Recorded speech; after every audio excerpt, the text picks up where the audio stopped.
All right, y'all. Shalom. Most High in Christ bless. All praise to the Most High. Y'all can hear me now. Sorry about the technical difficulties.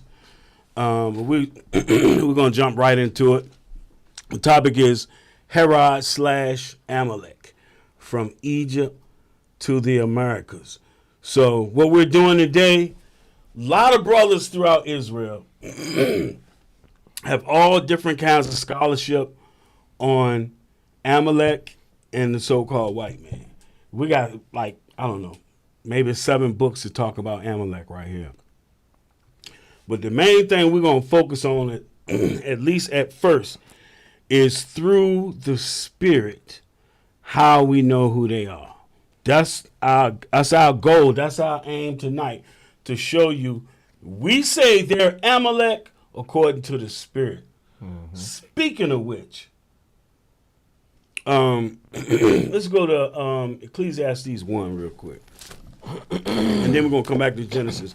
We're just going to jump right in it, y'all. And by the way, Most High Christ bless and happy Sabbath to everybody. I pray that you enjoy your Sabbath. But we're going to highlight our number one enemy throughout the ages. Ecclesiastes chapter 1 and verse 9. All right. The book of Ecclesiastes chapter 1 and verse 9. The thing that hath been, it is that which shall be. Mm-hmm. And that which is done is that which shall be done. Mm-hmm. And there is no new thing under the sun. There's no new thing under the sun. We're going to show you what they did in the past, what they did like in the time of Christ, mm-hmm. and then what they're doing now. We're going to lead up to that. Keep going. Read verse 10. Verse 10. Is there anything whereof it may be said, see, this is new? It hath been already of old time, which was before us. Right. So when you're reading in this chapter, it's showing you that spirits come and spirits go, those same spirits. Right. So those same spirits that afflicted us in the past and in the past again, and they're still afflicting us right now. So let's go to Genesis chapter 27. Let's start off there. Let me get there.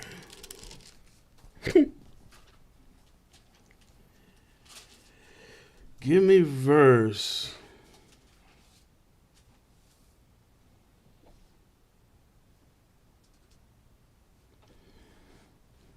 So Jacob came in and he fooled his father. You know, he did what his mother said. He fooled his father. Isaac gave him the blessing. So now Esau finds out about the blessing. Read verse 34. The book of Genesis, chapter 27 and verse 34. And when Esau heard the words of his father, he cried with a great and exceeding bitter cry, and said unto his father, bless me, even me also, O my father. I wonder if he really said this, or if he said, Daddy, you're being anti-Semitic. Go ahead, verse 35. No, but that show you through his spirit, how his spirit is. Because all of this stuff is about the blessing.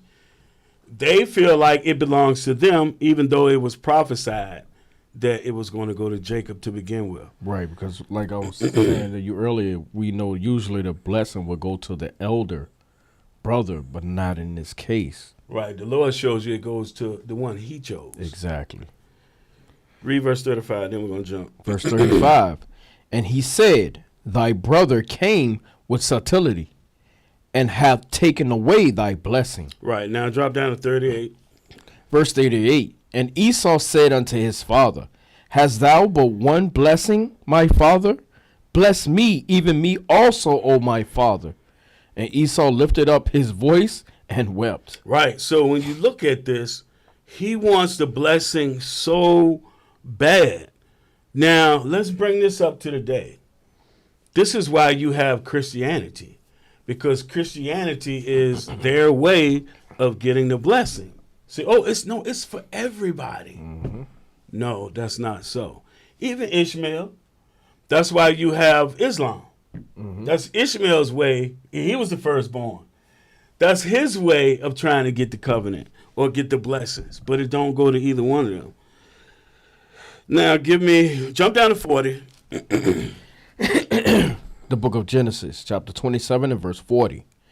And by thy sword shalt thou live, and shalt serve thy brother. And it shall come to pass, when thou shalt have the dominion, that thou shalt break his yoke from off thy neck. Right. So during the time of David, they were in subjection, but they broke that yoke. And when they broke that yoke, they spread throughout the earth. You still had Edomites in the land, but a lot of them left and started spreading about, going into Syria and making their way into Europe. Keep going. And Esau hated Jacob because of the blessing wherewith his father blessed him. That's the reason why they hate us. I don't care how much they say they love you. Right. They hate you. In their spirit, they hate you, and this is why. Because we get the blessing. That's the bottom line. All of this hatred is because we get the blessing. Go ahead. And Esau said in his heart, the days of mourning for my father are at hand. Then will I slay my brother Jacob. Right. So he purposed to slay his brother. Now, we was having a little private conversation the other day, how when Esau came to meet Jacob, how Jacob dealt with him. Mm-hmm. You got to deal with Esau a certain way. If you pick up on stuff in the scriptures, you deal with Esau a certain way. Otherwise, you're going to get his wrath. That wrath, that hatred, they're going to display it on you. Jacob was wise. Now, keep going. And these words of Esau, her elder son, were told to Rebekah. And she sent and called Jacob, her younger son, and said unto him, Behold, thy brother Esau, as touching thee, doth comfort himself, purposing to kill thee. So he comforts himself, purposing to kill Jacob. That's premeditation. Right. Dang. And they take comfort in it. Mm-hmm. No matter what they say, they take comfort in it. So I said before, Esau did nothing to Jacob, but that spirit went to his children. We got the spirit of our father. They got the spirit of their father. So they take comfort in purposing to kill us. When you look through the ages, all the different things they've done, they have purposefully done. Mm-hmm. It's like Margaret Sanger, the Planned Parenthood, using our children as alligator bait, doing all kinds of wicked, evil things to us. They did wicked, evil things to each other. Just straight grotesque. Well, heck, we might as well go ahead and bring it up, fast forward to Margaret Sanger's next to kin now, Mr. Head of Microsoft himself. He's continuing on her legacy. Very craftily, too. Very crafty. Go ahead. Verse 43. The book of Genesis, chapter 27 and verse 43. Now, therefore, my son, obey my voice and arise. Flee thou to Laban, my brother, to Haran, and tarry with him a few days until thy brother's fury turn away. Yeah, so he was there more than a few days. It was more like 14 years or maybe longer. I'm not exactly sure. Now, give me Mount Seir. Let's go to Genesis 36.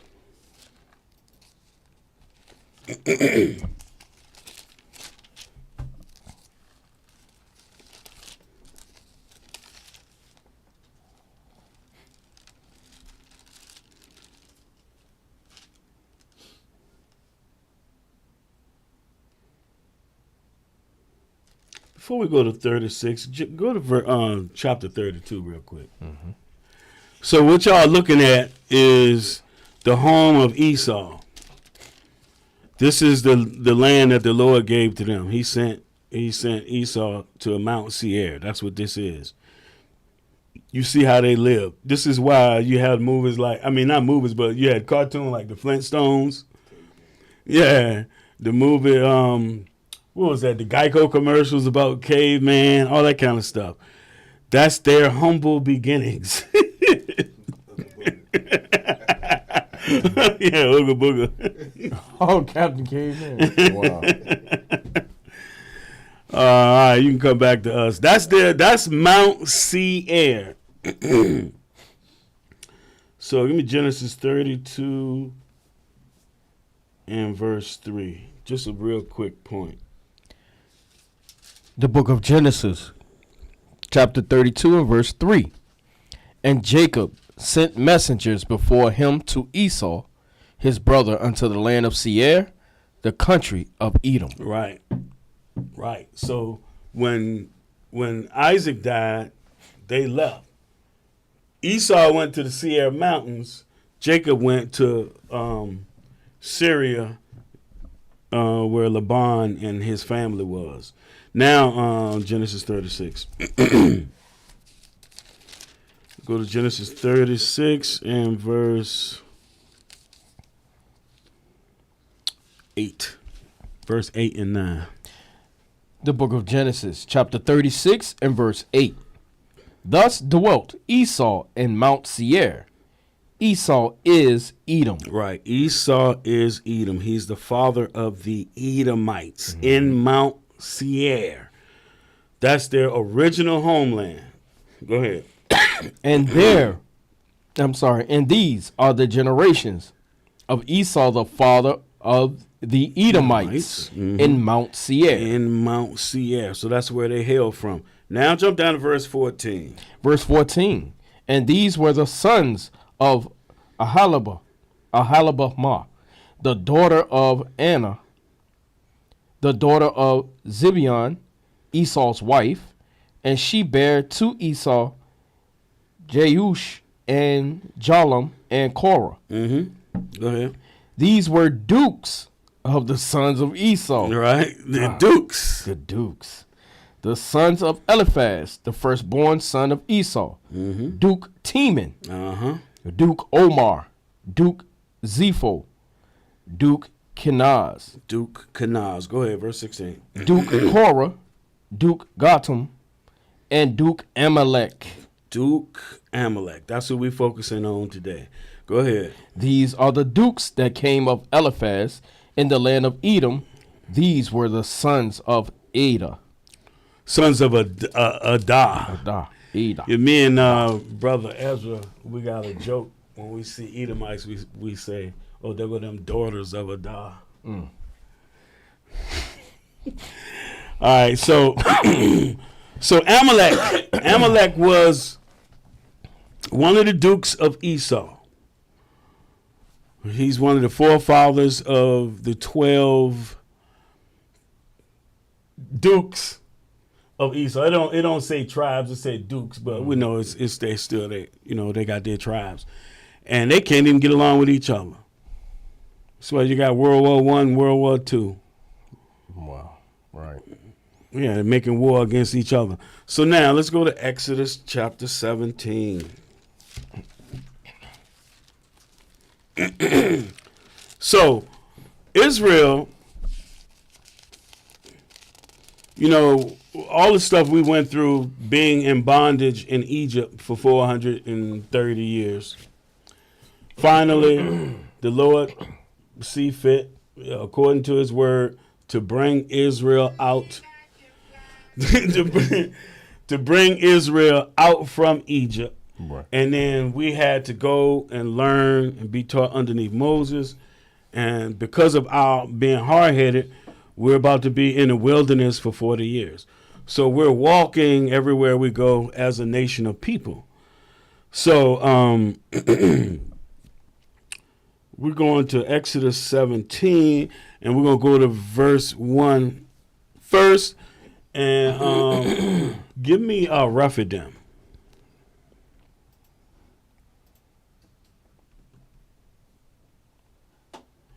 Go ahead, read verse 1. The book of Exodus, chapter 17 and verse 1. And all the congregation of the children of Israel journeyed from the wilderness of Sin after their journeys, according to the commandment of the Lord, and pitched in Rephidim. So they pitched in Rephidim. Y'all see it? It's down towards the bottom, wilderness of Sinai. So we're pitching there. And go ahead and read verse 2 also while you're there. Verse 2. Wherefore the people did chide with Moses, and said, Give us water, that we may drink. And Moses said unto them, Why chide ye with me? Wherefore do ye tempt the Lord? Yeah, so, the Lord he's going to take care of us. Right. But, we're impatient and we're hard-headed. And so we chided against the Lord. Chided against Moses, which you chiding against the Lord. Right. Because he's the judge, he's the leader, the ruler that the Lord set up over top of Israel. You know the law. Should not revile the gods. Now give me verse 6. Verse 6. Behold, I will stand before thee there upon the rock in Horeb, and thou shalt smite the rock, and there shall come water out of it, that the people may drink. And Moses did so in the sight of the elders of Israel. Man, this, you know what? This ain't no different from, how you read in Genesis 29.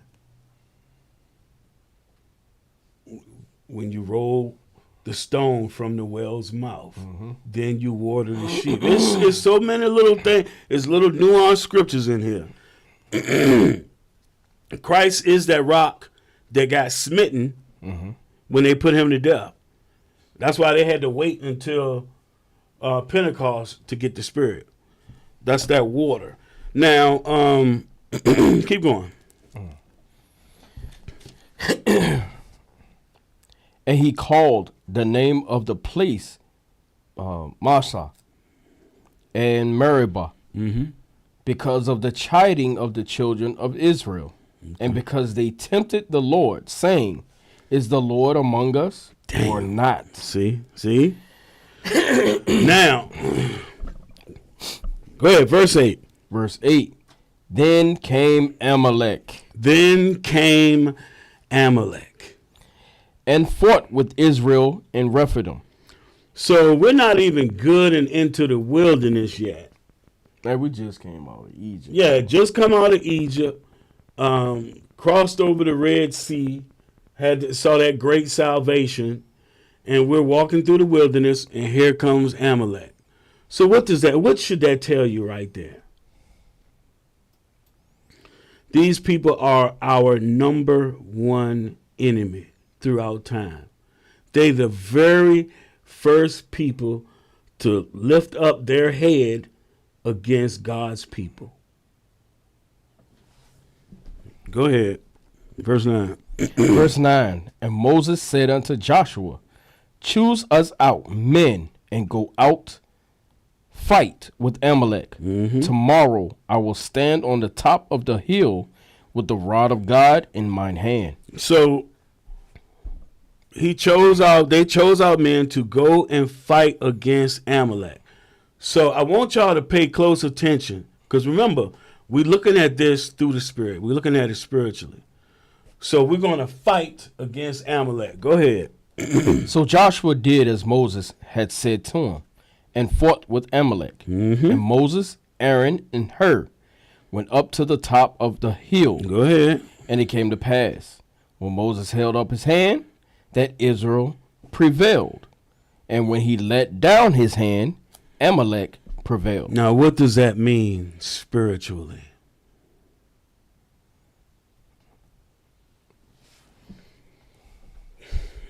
Now, what does Moses represent? What did Moses do? Because, I know, I don't know if you saw it, but, I had some pastors, we were going back and forth, and they always talking about the law of Moses. So Moses was the one the Lord used him to give Israel the commandments. Right. So when they're holding up Moses' hands, Israel prevail. Meaning, when you be obedient and you keep the commandments, you're going to prevail. If you don't stand for the Lord's laws, statutes, and commandments, and believe on his son, the Christ, then you're not going to prevail. Amalek will be over top of you. So every step of the way, they're going to be over top of you. This is spiritual. Right. Read the verse again. I don't know. Both of us just grunting. I think it's just the weather. It's changing the weather. Yeah. Sorry about that, y'all. Verse 9. 11. Oh, was it 11? Verse 11. Okay. Verse 11. And it came to pass, when Moses held up his hand, that Israel prevailed. And when he let down his hand, Amalek prevailed. See? So if we're obedient, the Lord is with us. He's going to fight for us. If not, we're going to be overcome, mainly by Amalek. It was we were sent into captivities and everything. But our main enemy is Amalek, y'all. Main enemy is Amalek. Go ahead.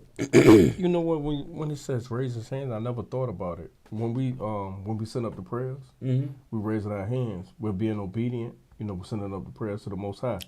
That's almost like a representation of that. But when we get lax, we start worrying about the cares of the world. We let our guards down. Read verse 9 since you said that. Wow. Read verse 9 again. Verse 9, and Moses said unto Joshua, choose us out men and go out, fight with Amalek. Tomorrow I will stand on the top of the hill with the rod of God in mine hand. With the rod of God in my hand. You got the rod of God in your hand right now. I got the rod of God sitting in front of me right now. This is the rod of correction. Right. Long as we follow this, we won't lose. Now, verse 12. Verse 12. But Moses' hands were heavy, and they took a stone and put it under him, and he sat thereon. That's that sure foundation. That's that foundation in Christ. Go ahead. And Aaron and Hur stayed up his hands, the one on the one side and the other on the other side. And his hands were steady until the going down of the sun. Go ahead. And Joshua discomfited Amalek and his people with the edge of the sword. And the Lord said unto Moses, write this for a memorial in a book, and rehearse it in the ears of Joshua. So write this in a book and rehearse it in the ears of Joshua. How we, through the Lord, had victory over Amalek. Discomfited him with the sword. The scriptures is, some scriptures is twofold, even threefold. Right. But it's really deep. You really got to examine it through the Spirit. It takes time. It does take time. You got to learn and build and build and build, and then you'll start seeing all the stuff. You'll be like, wait a minute. What does that really mean? It's got to be something else to it. So the Lord telling us right here, if we put our trust in this, in him, we will prevail. And we call this our sword. Our sword, our rod. Right. Yeah. This is our rock, everything. This has the truth in it. This is what's going to discomfort Amalek and reveal who he is. It's discomforting him right now. Right. Go ahead. For I will utterly put out the remembrance of Amalek from under heaven. All praises to the Most High. Our main enemy. He's going to destroy them off the face of the earth. When their time comes, he's destroying them off the face of the earth. He's going to do it. Right. We're not saying we're going to do nothing. We ain't putting our hands on nobody. Go ahead. And Moses built an altar and called the name of it Jehovah Nissi. And it's so funny how you can go on Google and you'll see churches just singing this song, making it sound all beautiful. And it's talking about how we put them to death. Right. With the Lord, with the backing of the Lord. We destroyed them. Go ahead. For he said, because the Lord hath sworn that the Lord will have war with Amalek from generation to generation. So from generation to generation, that shows you they're going to be our main enemy throughout time. Go back to the map. And if you look up, oh, I don't think you can see it. You might be able to adjust it and slide it over to, just click on it, hold it and slide. Do you see Amalek on there? You see where it says Amalek? Yeah, I know what you gotta do. Spread it. See where you can drag it? Nah, it's cut off. I can see it on mine. I don't see it on yours. See it? Oh, no, there it is, up towards the top. There it is. Yeah, slide it over. And then transition. See where Amalek is, y'all? See where that is on the map? Top right-hand corner. Yep, top right-hand corner. Remember that. Remember that. That's the land of Amalek right there. All right, now you can drop that. Now let's go to Numbers 24.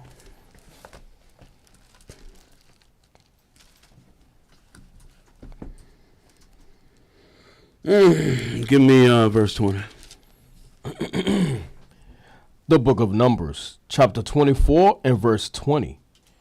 And when he looked on Amalek, he took up his parable and said, Amalek was the first of the nations. Stop right there. So what does he mean Amalek was the first of the nations? The first to ever want to lay hands on Israel. Right. So we come out of Egypt. They the first ones to stand up and do something against God's chosen people. And why? Because of that hatred, the hatred that comes from their father.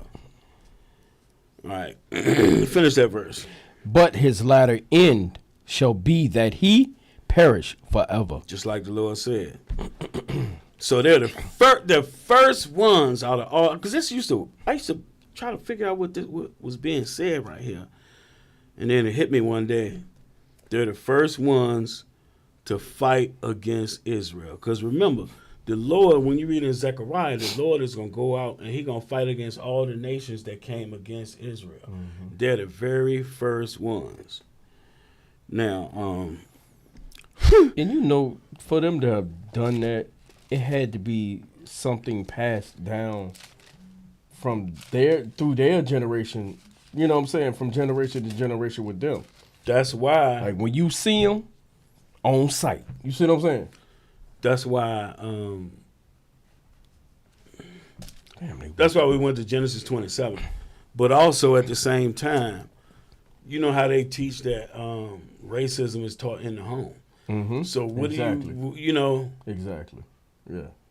Yeah. Your uncle's children. Right. Yeah, we don't deal with them. We don't like them. Yeah.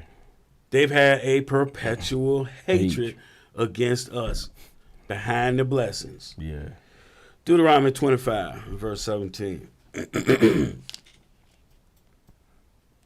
So you got people, it's so sad, man. Our brothers in Christianity, man, they are so lost. You'll have Christians say everybody can be saved. And the scriptures don't say that. Like the scriptures say there's no repentance for Esau. It is what it is. You can't change it. The problem I have is them not even attempting to understand why the Lord create certain things for whatever he created them for. And he shows it in the scriptures. The reason why he even created this nation was to turn us back to him. Period. Right. Period. 100%. That's their job. That's when you read in Romans 9, they're the vessel of wrath. Mm-hmm. Meaning his wrath that he wants to put on us, they're that vessel. You can't get around it. Can't get around it. Deuteronomy 25:17. The book of Deuteronomy, chapter 25 and verse 17. Remember what Amalek did unto thee by the way. See that? The Lord did not say, forget what Amalek did. He said, remember what Amalek did. Go ahead. What happened to turn the other cheek? See, that now you understand. That's for us. That's for us dealing with each other. The Lord said, remember. Like they tell us, that was so long ago. Slavery was so long ago, right? Right. And which it's been 100, maybe 150 years. Well, that's on the books. Right. Supposedly official. Right. It's been 150 years. So you got in Exodus them attacking us, and the Lord is saying, they came against us. We're gonna be at war with them from generation to generation. Now we haven't gotten into the land yet. Deuteronomy 25, he's saying, remember what Amalek did. Go ahead. Watch, I'm gonna make a point. Go ahead. When ye were come forth out of Egypt.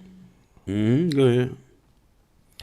How he met thee by the way, and smote the hindmost of thee, even all that were feeble behind thee, when thou wast faint and weary, and he feared not God. Right, so it's obvious he's attacking the women, the children, the old, whoever is weak.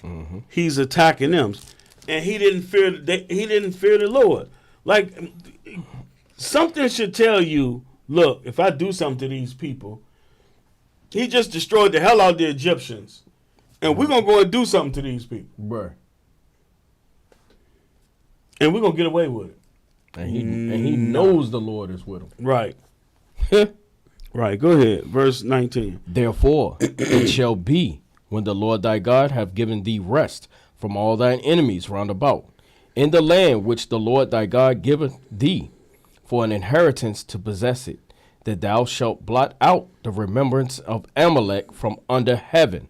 Thou shalt not forget it. So he's saying, Never forget. destroy them off the face of the earth. And you better not forget. Don't you dare forget. So, I mean, we're not even in the land yet.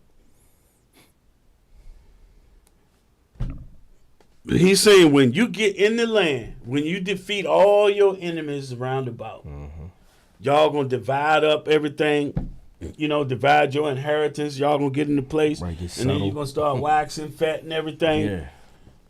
Don't forget. Now, 1 Samuel, you know it. 1 Samuel 15.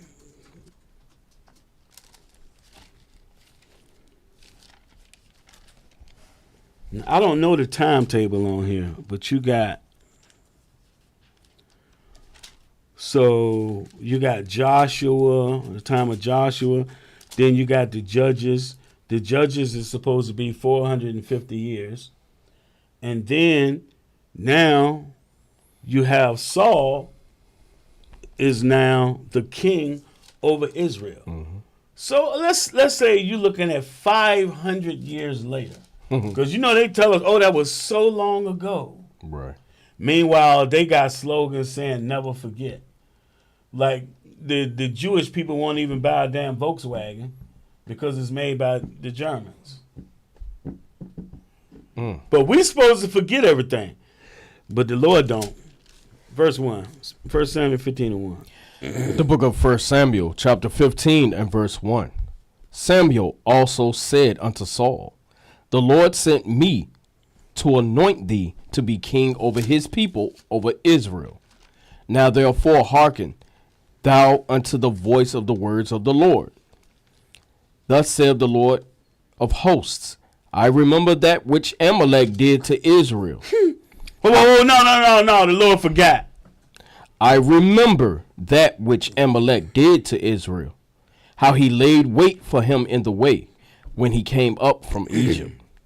Now go and smite Amalek, and utterly destroy all that they have, and spare them not. Damn. But slay both man and woman, infant and suckling, ox and sheep. Hold on. We got to back up right there. That Jan said infant and suckling. Mm-hmm. So whether your mama holding you or whether you're a toddler, if it's a toddler running around, the Lord said, spare them not. Right. He said, spare them not. To destroy all that they have. Go ahead. Infant and suckling, Mm-hmm. ox and sheep, camel and ass. All the way down to the damn animals. The Lord is saying, kill all of them. The Lord ain't no joke, man. Right. But Christianity got people fooled. You know, they be saying the God, you got the God of the Old Testament and you got the God of the New Testament. No, it's the same God. Right. We have grace that we cannot abuse.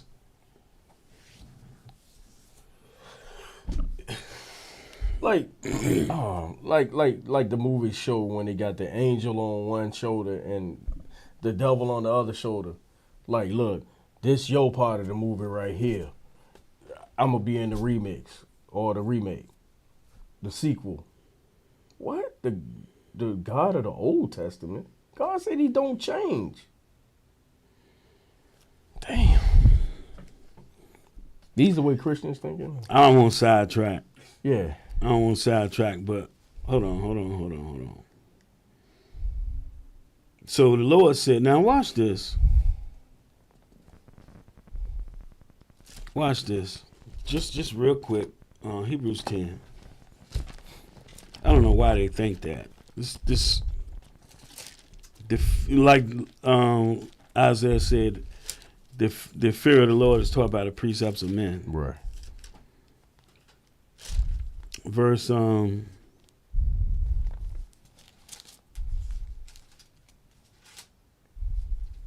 start at verse 26. Okay. The book of Hebrews, chapter 10 and verse 26. For if we sin willfully, after that we have received the knowledge of the truth, there remaineth no more sacrifice for sins. But a certain Hold on. I'm sorry. There remain, if we sin willfully, there remain no more sacrifice of sin. You're not supposed to abuse grace like they do in Christianity. Right. They're saying you got grace, you don't have to keep laws. It's foolishness. It will lead to your destruction. Not the destruction of your flesh now, but the destruction of your spirit. Go ahead, continue on. Verse 27. But a certain fearful looking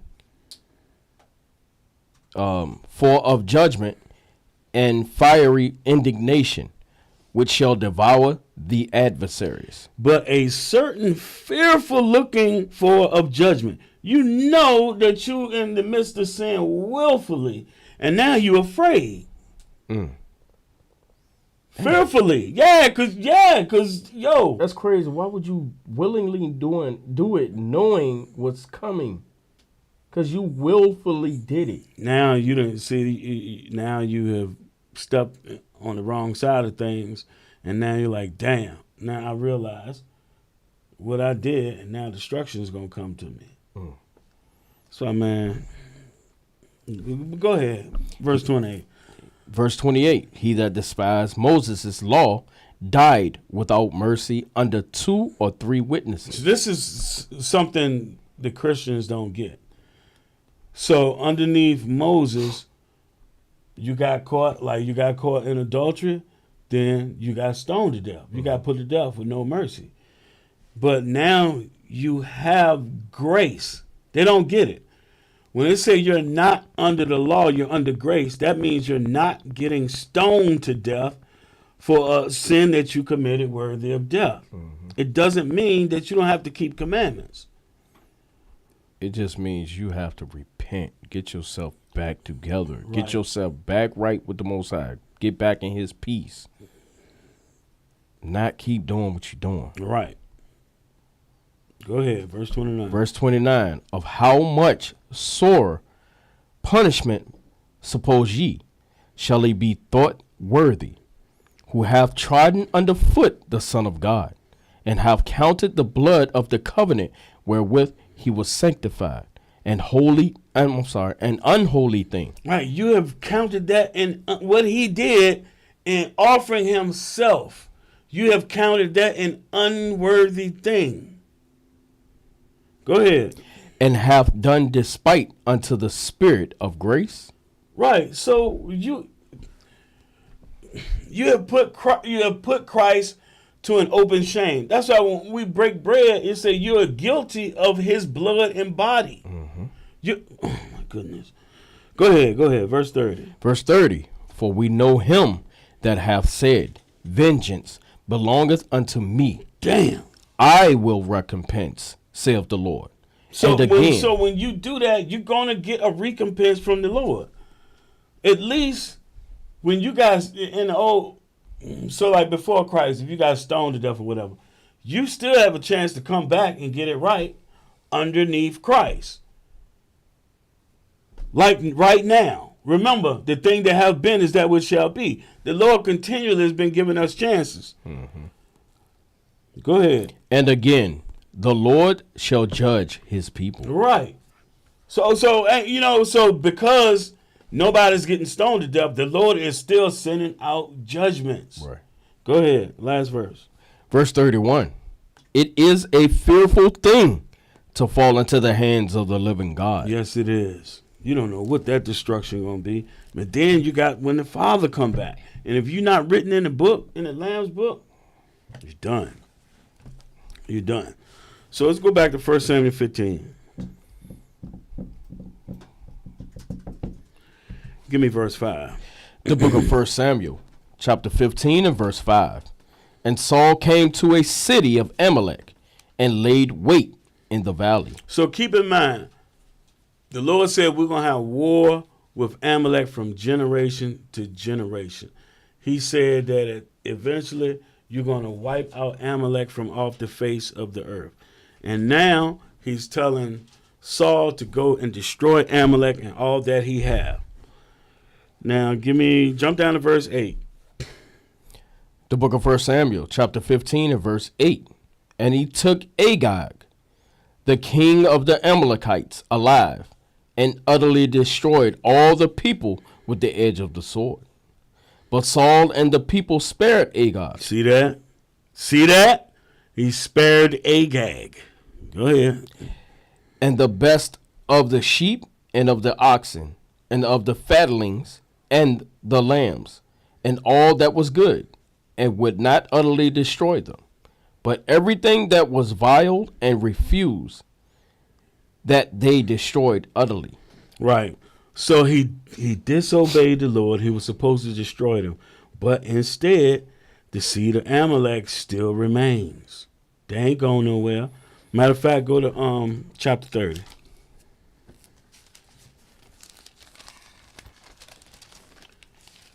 Give me verse 1. The book of 1 Samuel, chapter 30 and verse 1.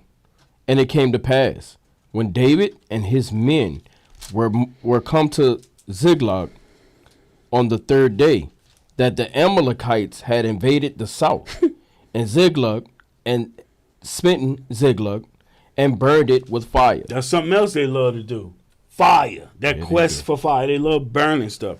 You can drop that. So he didn't do what he was supposed to do. You still had Amalek running amok, doing evil. So there's a reason that the Lord tells us to do stuff. Now, Esther 3. So Agag was the king of the Amalekites.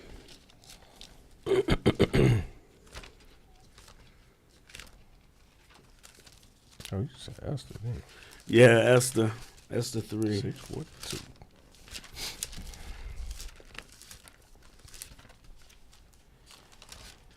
Esther 3, give me verse 1. Bam. Agag, the king of the Amalekites.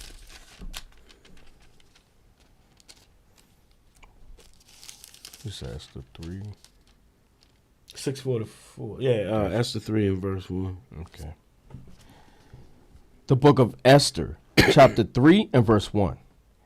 After these things did King Ahasuerus. That jank be getting me. Ahasuerus promote Haman, the son of Hamadatha, So Haman, the son of Hamadatha. Go ahead. the Agagite, The Agagite. So he's a descendant of Agag, Wow. which makes him Amalek. Right. Go ahead. And advanced him and set his seat above all the princes that were with him. And all the king's servants that were in the king's gates bowed and reverenced Haman.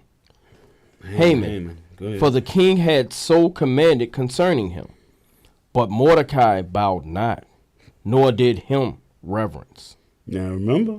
Remember what we were talking about earlier? Like you got, Be nice to him, man. yeah, like Esau wants you to kiss his butt. That's what Jacob did with Esau. But the same go for the children. Keep going. Then the king's servants, which were in the king's gate, said unto Mordecai, Why transgressed thou the king's commandment?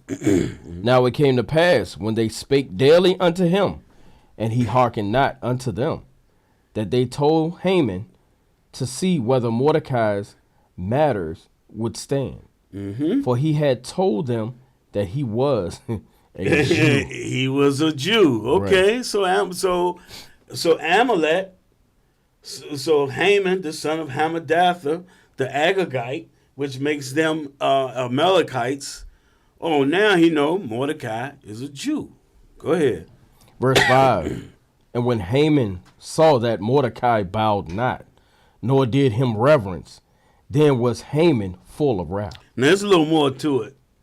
He already was full of wrath when you read the previous chapter, because Big Thun and the other guy, he was dealing with them and got them to turn on Ahasuerus. It plays out later. But he had talked with them, and then Mordecai spoiled that whole thing. So he already had it in for Mordecai. Go ahead, verse 5. Verse 6. No, yeah, verse 6. Verse 6. And he thought scorn to lay hands on Mordecai alone, for they had showed him the people of Mordecai. Wherefore Haman sought to destroy all the Jews. Who? Haman sought to destroy all the Jews. All the Jews. He sought to destroy all the Jews. Why? Because Amalek is our mortal enemy. They always trying to wipe us out. Always. Go ahead. That were throughout the whole kingdom. Throughout the whole kingdom.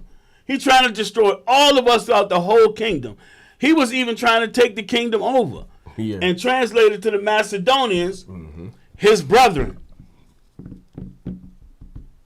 You know, the other folks that was coming at the Maccabees.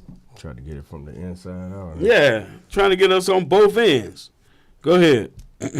That were throughout the whole kingdom of Ahasuerus, even the people of Mordecai. Right. Jump to verse 8. Just skip over 7. Verse 8. And Haman said unto King Ahasuerus, There is a certain people scattered abroad. Scattered. Who scattered abroad? Israel. Right. Go ahead. And dispersed among the people in all the provinces of thy kingdom. And There's nowhere you can go. Our people ain't there. Exactly. Amongst all people. Right. Go ahead.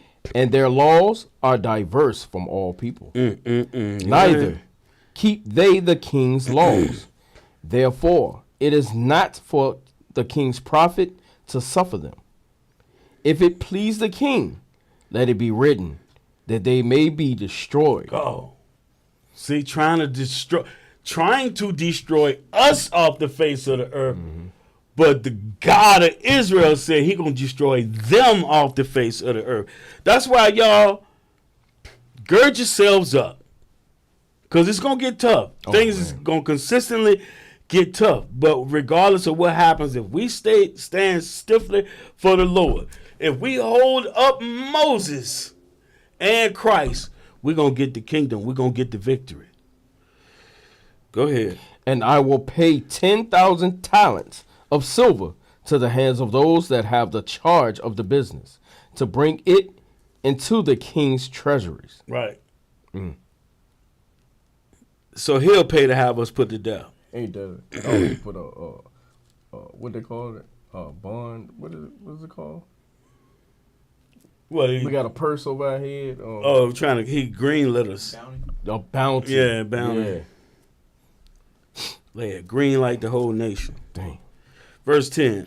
Verse 10. And the king took his ring from his hand and gave it unto Haman, the son of Hammedatha, the Agagite. There you go. The Jews' enemy. The Jews' enemy. Enemy.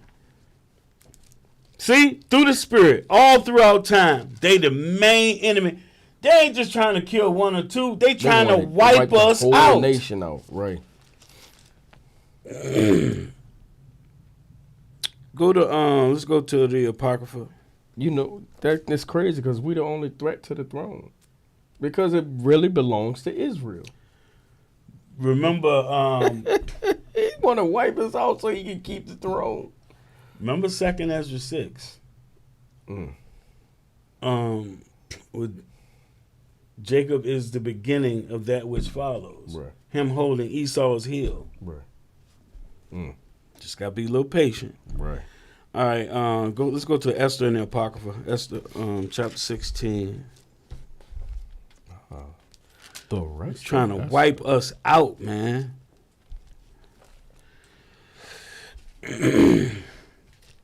Start at verse 10. You said 16 and 10. Yep. The book of the rest of Esther in the Apocrypha, chapter 16 and verse 10. For Ammon, a Macedonian, the son of Amatha. Is the translation. Amadatha. Yeah. It's translated from the Greek, so it's written a little different. The son of Amadatha, being indeed a stranger from the Persian blood, and far distant from our goodness, and as a stranger received of us, had so far forth obtained the favor that we show toward every nation, as that he was called our father, and was continually honored of all men, as the next person unto the king. Now let me say this. So I don't know how much attention everybody plays to world events, and when I say world events, I'm talking about like when you look at how the nations deal with each other. They're diplomats. They're very cordial. When you look at the Chinese, the Japanese, even like Russia was saying that the United States is provoking North Korea. But when you look at how Esau deal with people, he ostracizes everybody. Talks bad about every damn body. And that's something we picked up from him. Just talking bad about everybody. You look at how they deal with each other and how they're so cordial. When you watch them, they meeting and they just laid back and you know what I'm saying? You don't know. It's never no drama. But once you put the white man in the picture, it's drama every damn where. Right. So he's talking about, this is Artaxerxes talking about how well they deal with other people. But now Amalek then stepped in the way and look at how he behaving. So that's what the king going over. Verse you at? Verse 12. Yeah, verse 12. But he, not bearing his great dignity, went about to deprive us of our kingdom and life. Right. Trying to deprive them. See, he was being crafty. Like that's how they are. Right. Like when you read in Maccabees, they overthrow governments and put in people that they like. To this day. Go ahead. Verse 13. Having by manifold and cunning deceits sought of us the destruction, as well of Mordecai. It's just spelled different. Gotcha. That's Mordecai. As well of Mordecai, who saved our life, and continually procured our good, as also of blameless Esther, partaker of our kingdom with their whole nation. Go ahead. For by these means he thought, finding us destitute of friends, to have translated the kingdom of the Persians to the Macedonians. To the Macedonians, showing you the Macedonians is Esau and Amalek too. He tried to take that kingdom and translate it over, meaning he wanted to be in power. And then he could rule over the kingdom. Go ahead. But we find that the Jews, whom this wicked wretch have delivered. This what? This wicked wretch. This wicked wretch. This Amalek. This wicked wretch. Go ahead. Have delivered to utter destruction. Are no evildoers, but live by most just the laws. Same laws that we have been taught by our enemy that these you don't need these for salvation. You can keep Christmas. You don't have to do Hanukkah like they call it instead of Hanukkah. You don't have to do that. You can keep Christmas. You can keep Thanksgiving. You know, it's funny because New Moon is next Thursday. Come in Wednesday night, but it's Thursday. So I'm gonna feel weird trying to make some lamb like I usually do on the new moon. You know what I mean? Somebody might say, "Oh, you got some stuffing with that?" Just don't make a turkey. Hey, I got a turkey too. I got a big one. It was 39 cents a pound. I got a big one. Now I'm like, man, I can't cook that. I mean, No. This place is crazy. Where were we at, man? Verse you just read 15. Read 16. See, Amalek is a wicked wretch, but the Jews live by most just laws. Right. Go ahead, verse 16. Verse 16. And that they be children of the Most High and most mighty living God. Oh, God. We're the children, not Amalek. We're the children of the mighty God, not Amalek. Go ahead. Who have ordered the kingdom both unto us and to our progenitors in the most excellent manner. Now you see what he understood? He understood that God ruleth in the kingdoms of men, that he was put in place to rule over that kingdom. He understand that. Right. And that Amalek was trying to take it and destroy God's people, so the Lord intervened. Him and all his children got put to death. Read that next verse. Verse 17. Wherefore ye shall do well not to put in execution the letters sent unto you by Ammon, the son of Amadatha. Yeah, so he had letters spread throughout the kingdom to put us to death. Always got to put a decree out. Yep. Go ahead. Verse 18. For he that was the worker of these things is hanged at the gates of Susa with all his family. See, with all his family. Go ahead. God. Oh, that's just like in 1 Samuel 15. Kill everything. Right. I don't know about the animals right here, but his whole family. Shoot, that kitty cat can get something too. You know what I'm saying? I know they probably had a cat or dog or something in their house. Yeah. God, who ruleth all things, speedily rendering vengeance to him according to his deserts. Right. All right, we're good on that. Let's go to Jeremiah now. So y'all, you get the picture? Everywhere you turn, Amalek is doing evil to us. He's at the forefront of doing evil to the children of Israel. Like, who financed the slave trade? Amalek. That's how we know who it is, by the Spirit. Right. We keep doing the same stuff over and over. Jeremiah 24 and 1.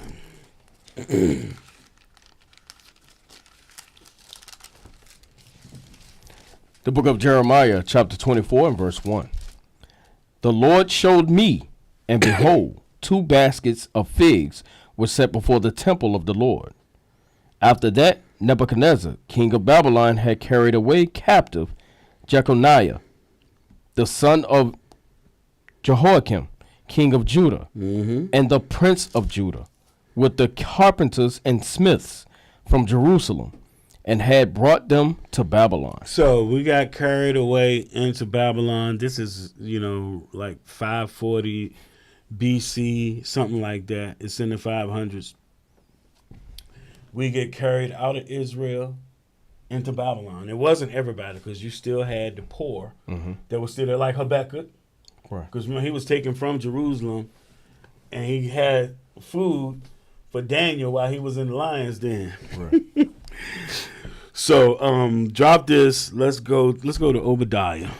I love the fact that you putting dates to these things, though it's Oh, not yeah. written in the scriptures, to let people know, man, these are actual events, man. Right. These things happen. This is a true history book. And all these kings, because you got a lot of naysayers, especially in like the Kemetic community. Look up these kings. Go to Wikipedia. You'll get the whole breakdown on all these people. Right. They existed. So Obadiah, and give me verse. Hold on. That one page we getting, bro. 1074. Thank you. He started 8. Well, 8 is just a bonus.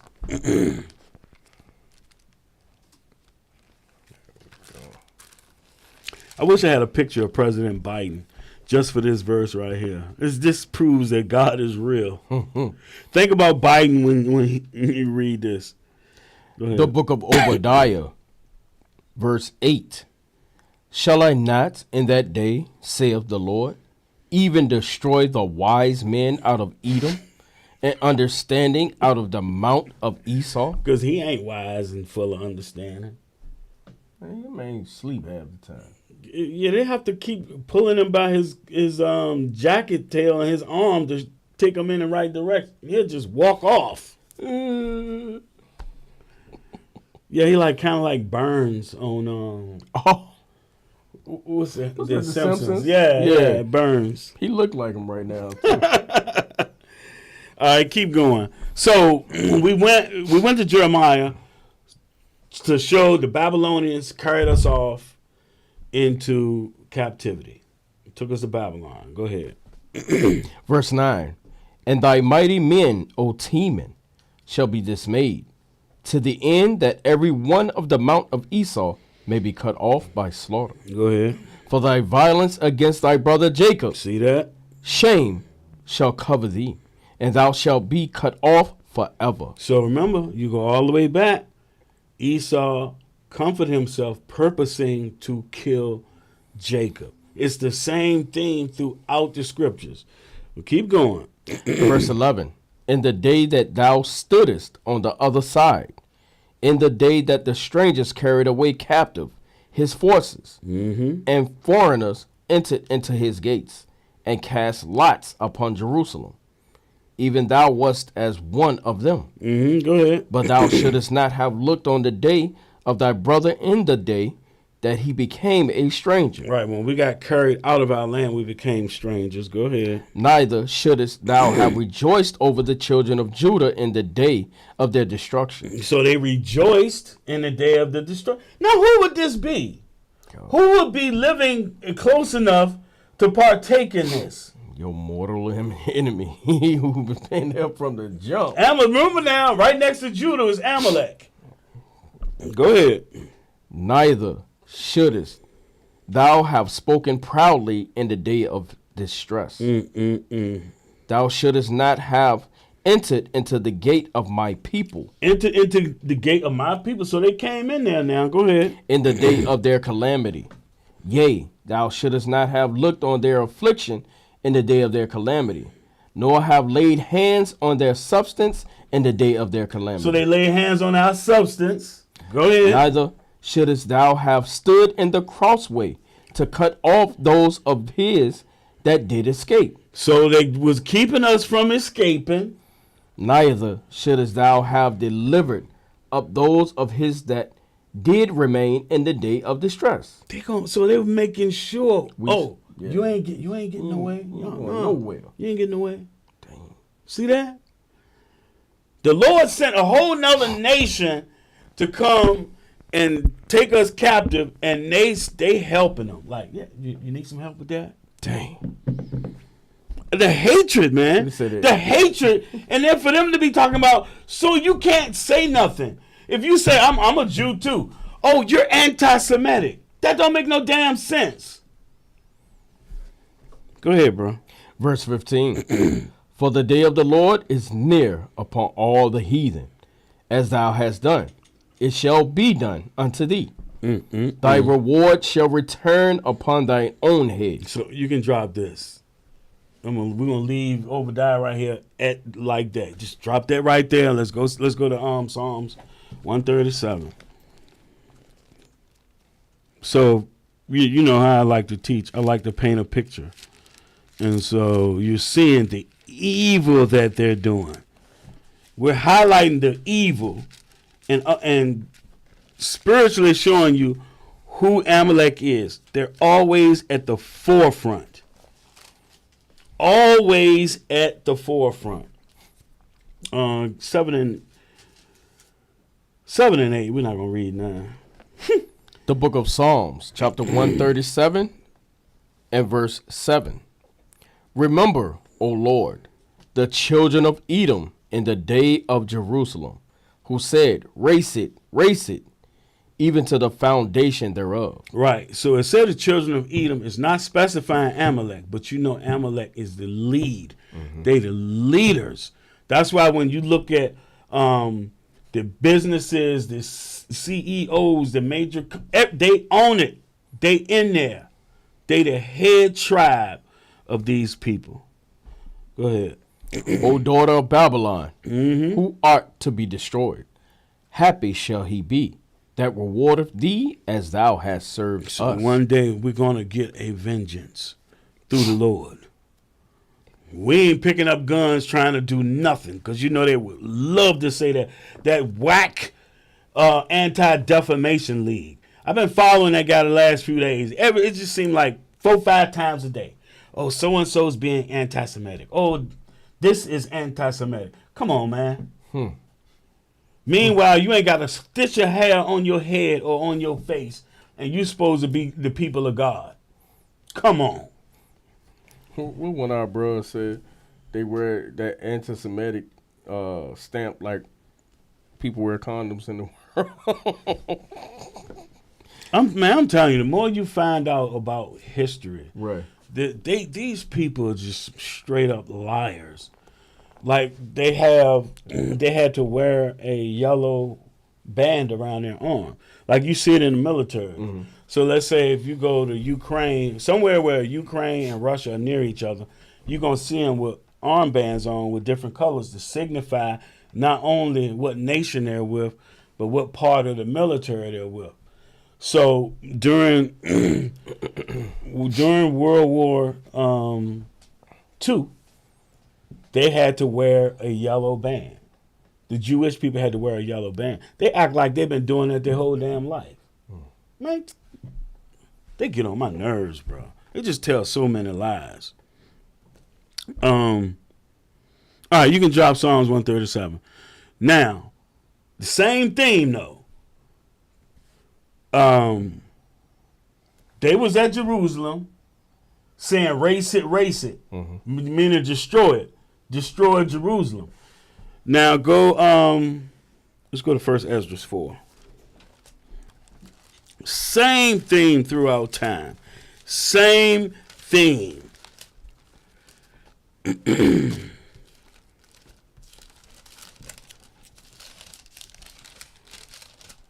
All praises to the Most High, man.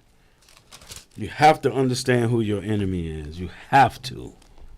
Otherwise, you're going to be fooled. Start at 43. First Esdras 4 and 43. The book of First Esdras, chapter 4, and verse 43. Then said he unto the king, remember thy vow, which thou hast vowed to build Jerusalem, in the day when thou camest to thy kingdom. Right, talking about Cyrus. And to send away all the vessels that were taken away out of Jerusalem, which Cyrus set apart, when he vowed to destroy Babylon and to send them again thither. Right, so they took the vessels and everything when Jerusalem got destroyed. Go ahead. Thou also hast vowed to build up the temple, which the Edomites burned when Judea was made desolate by the Chaldees. The Chaldees would be Babylon. So not only did they say race it, not only did they cut us off from escaping, they burnt down the damn temple.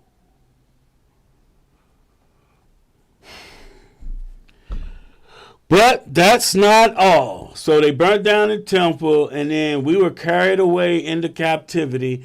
And guess what happened next? Jumped up to verse 49. The book of First Esdras, chapter 4 and verse 49.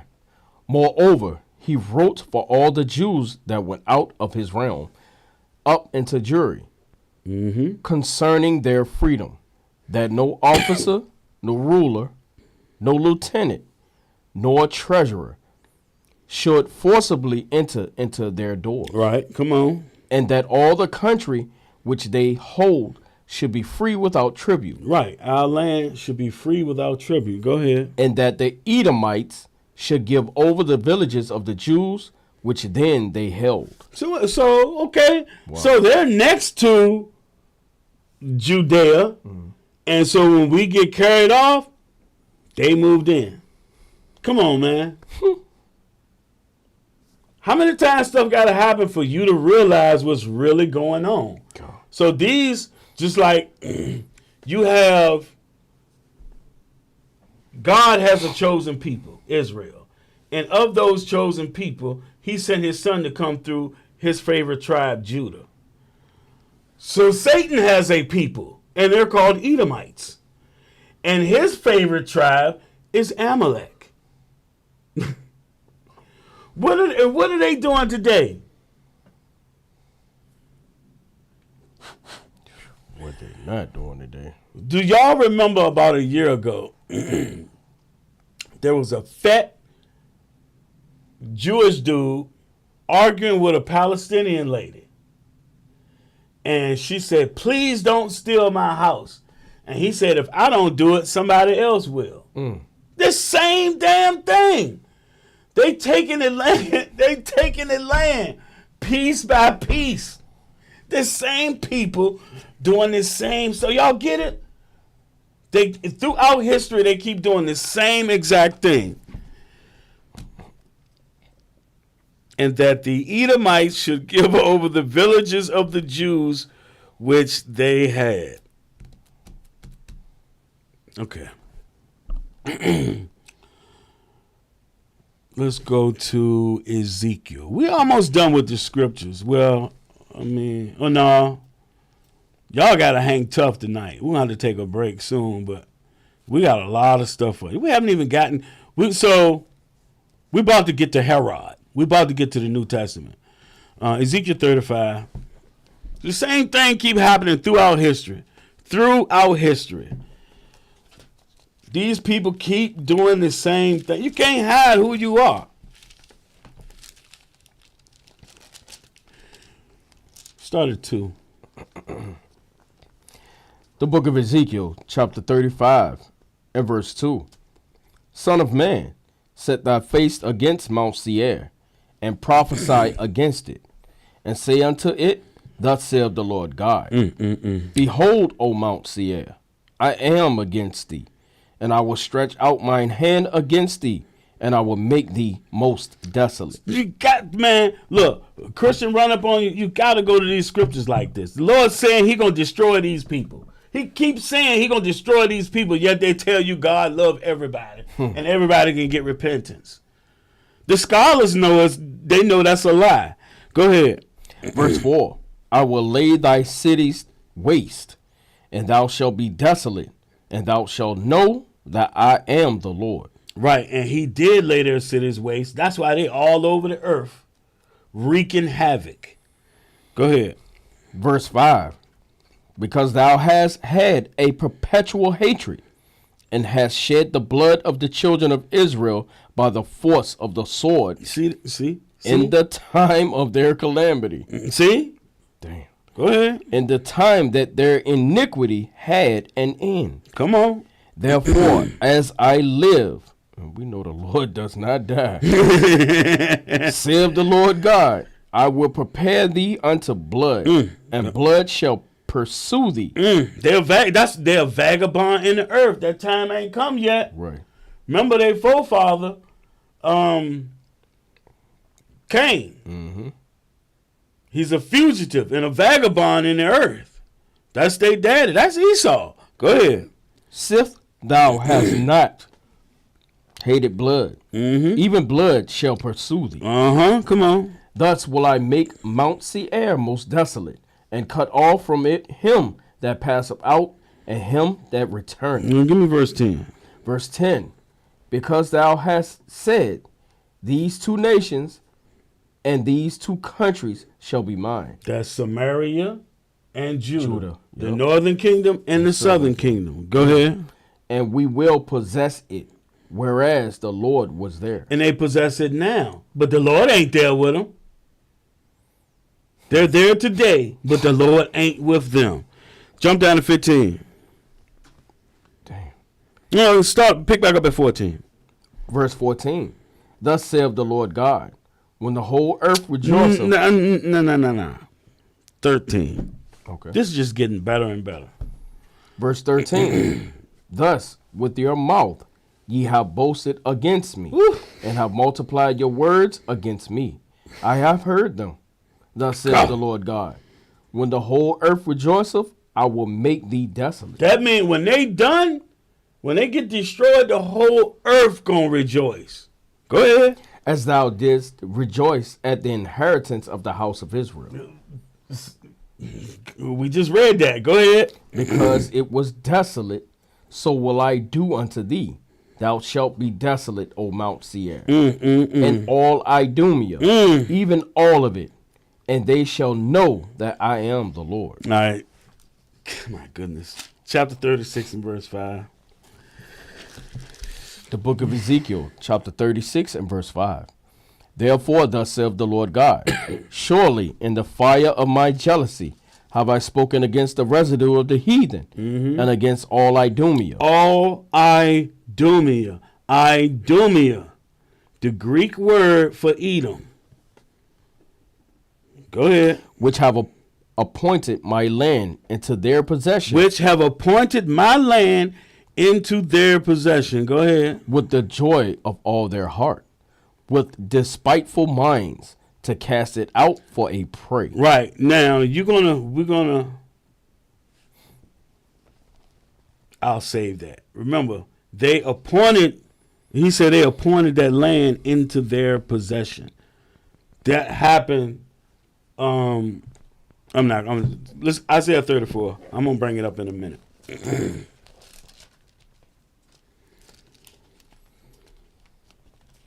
The Lord is just putting a spiritual hit out on Amalek, first and foremost, and then the rest of Esau.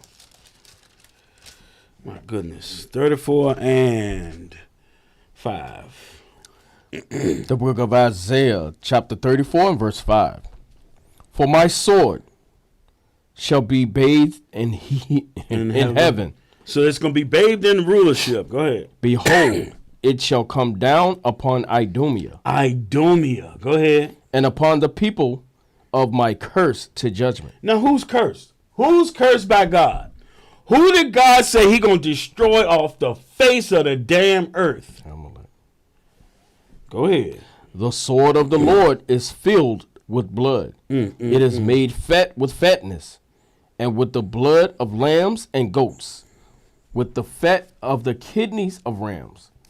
For the Lord hath a sacrifice in Basra, and a great slaughter in the land of Idumea. God, in the land of Idumea.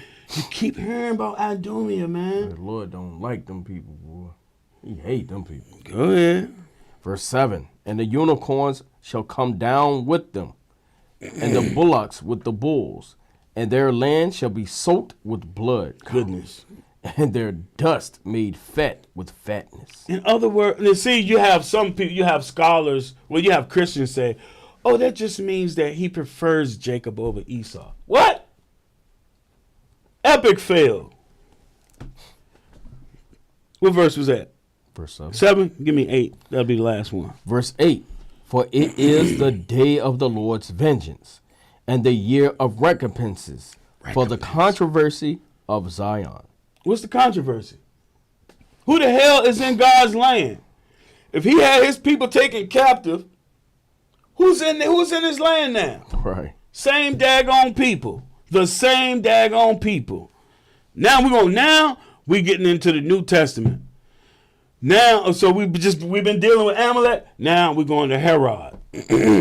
Give me Herod the Great, man. What you got? What's the first one on the list? Wiki. Yeah, what's that below it? Right for them. Oh yeah, we did that. Okay, we right on time. Yes, Herod the Great.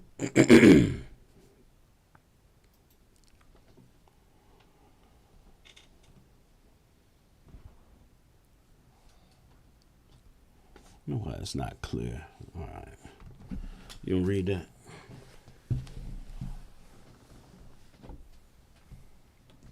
Oh, it's funny how they say it's do it like this.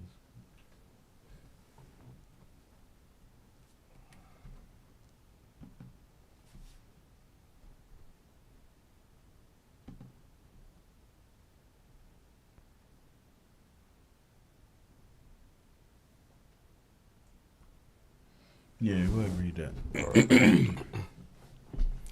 This article is about the Roman appointed king of Judea. For other uses, see Herod, Herod the Great, and Herod the Great. Okay. We want to start right here. Yeah, just start right there. All right. Herod the First, also known as Herod the Great, was a Roman Jewish client king of Judea. Whoa. You see what it said? A client king. But it said a Roman Jewish. Dang. Jewish. Go ahead. Herod the Great, I don't know what was great about him, was a Roman Jewish client king of Judea, referred to as the Herodian kingdom. He is known for his colossal building projects throughout Judea, including his renovation of the Second Temple in Jerusalem and the expansion of the Temple Mount towards its north, the enclosure around the Cave of the Patriarchs in Hebron, the construction of the port at Caesarea Maritima, the fortress of Masada, and Herodium. Vital details of his life are recorded in the works of the first century Roman Jewish historian Josephus. Right, come on. Herod also appears in the Christian Gospel of Matthew as the ruler of Judea who orders the massacre of the innocents. The massacre of the innocents. What's the massacre of the innocents? Oh, that was all the firstborn being killed, right? The innocents, the babies. Go ahead. We're gonna read it. We're gonna read it. At the time of the birth of Jesus, although most Herod biographers do not believe that this event occurred, despite his successes, including single-handedly forging a new aristocracy from practically nothing. He has still been criticized by various historians. His reign polarizes opinion among historians, some viewing his legacy as evidence of success, and some viewing it as a reminder of his tyrannical rule. Upon Herod's death, the Romans divided his kingdom among three of his sons and his sister. Achilles became ethnarch of Judea, Samaria, and Idumea. Herod Antipas became tetrarch of Galilee and Perea. Philip became tetrarch of territories north and east of the Jordan. Yeah, it's going into his children. Now go to biography.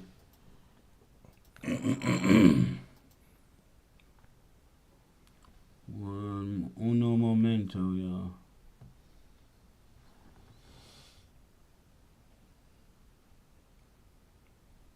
Oh, that's pretty good. There you go. Biography. Herod was born in or around 72 BCE in Idumea. In where? In Idumea, In Idumea. Go ahead. south of Judea. He was the second son of Antipater the Idumean, The Idumean. a high-ranking official under Ethnarch Hyrcanus, yeah. Hyrcanus the So second. yeah, so you had John Hyrcanus. Oh, Because these Edomites were in the land, he forced them to convert and keep the commandments. This thing is gonna get deep too. Watch, keep going.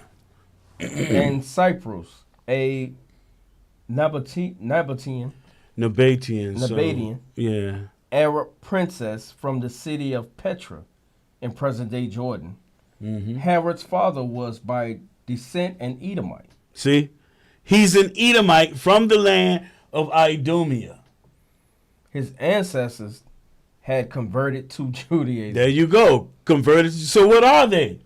It said Herod was raised as a Jew. Right. These are your first Jewish people. Damn. Jewish. Them that say they are Jews and are not. Go ahead. Strabo, a contemporary of Herod, held that the Idumeans, whom he identified as of Nabatean origin, Yeah.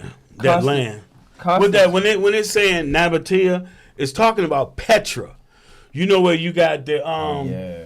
those, it's Mount Seir, where they carved into those rocks and they have, it looks like Wall Street. It looks like Greece and Rome. It has that type of architecture. Right. That's Nabatea, which is actually Mount Seir. Go ahead. Constituted the majority of the population of Western Judea, where they commingled with the Judeans and adopted their customs. Ooh.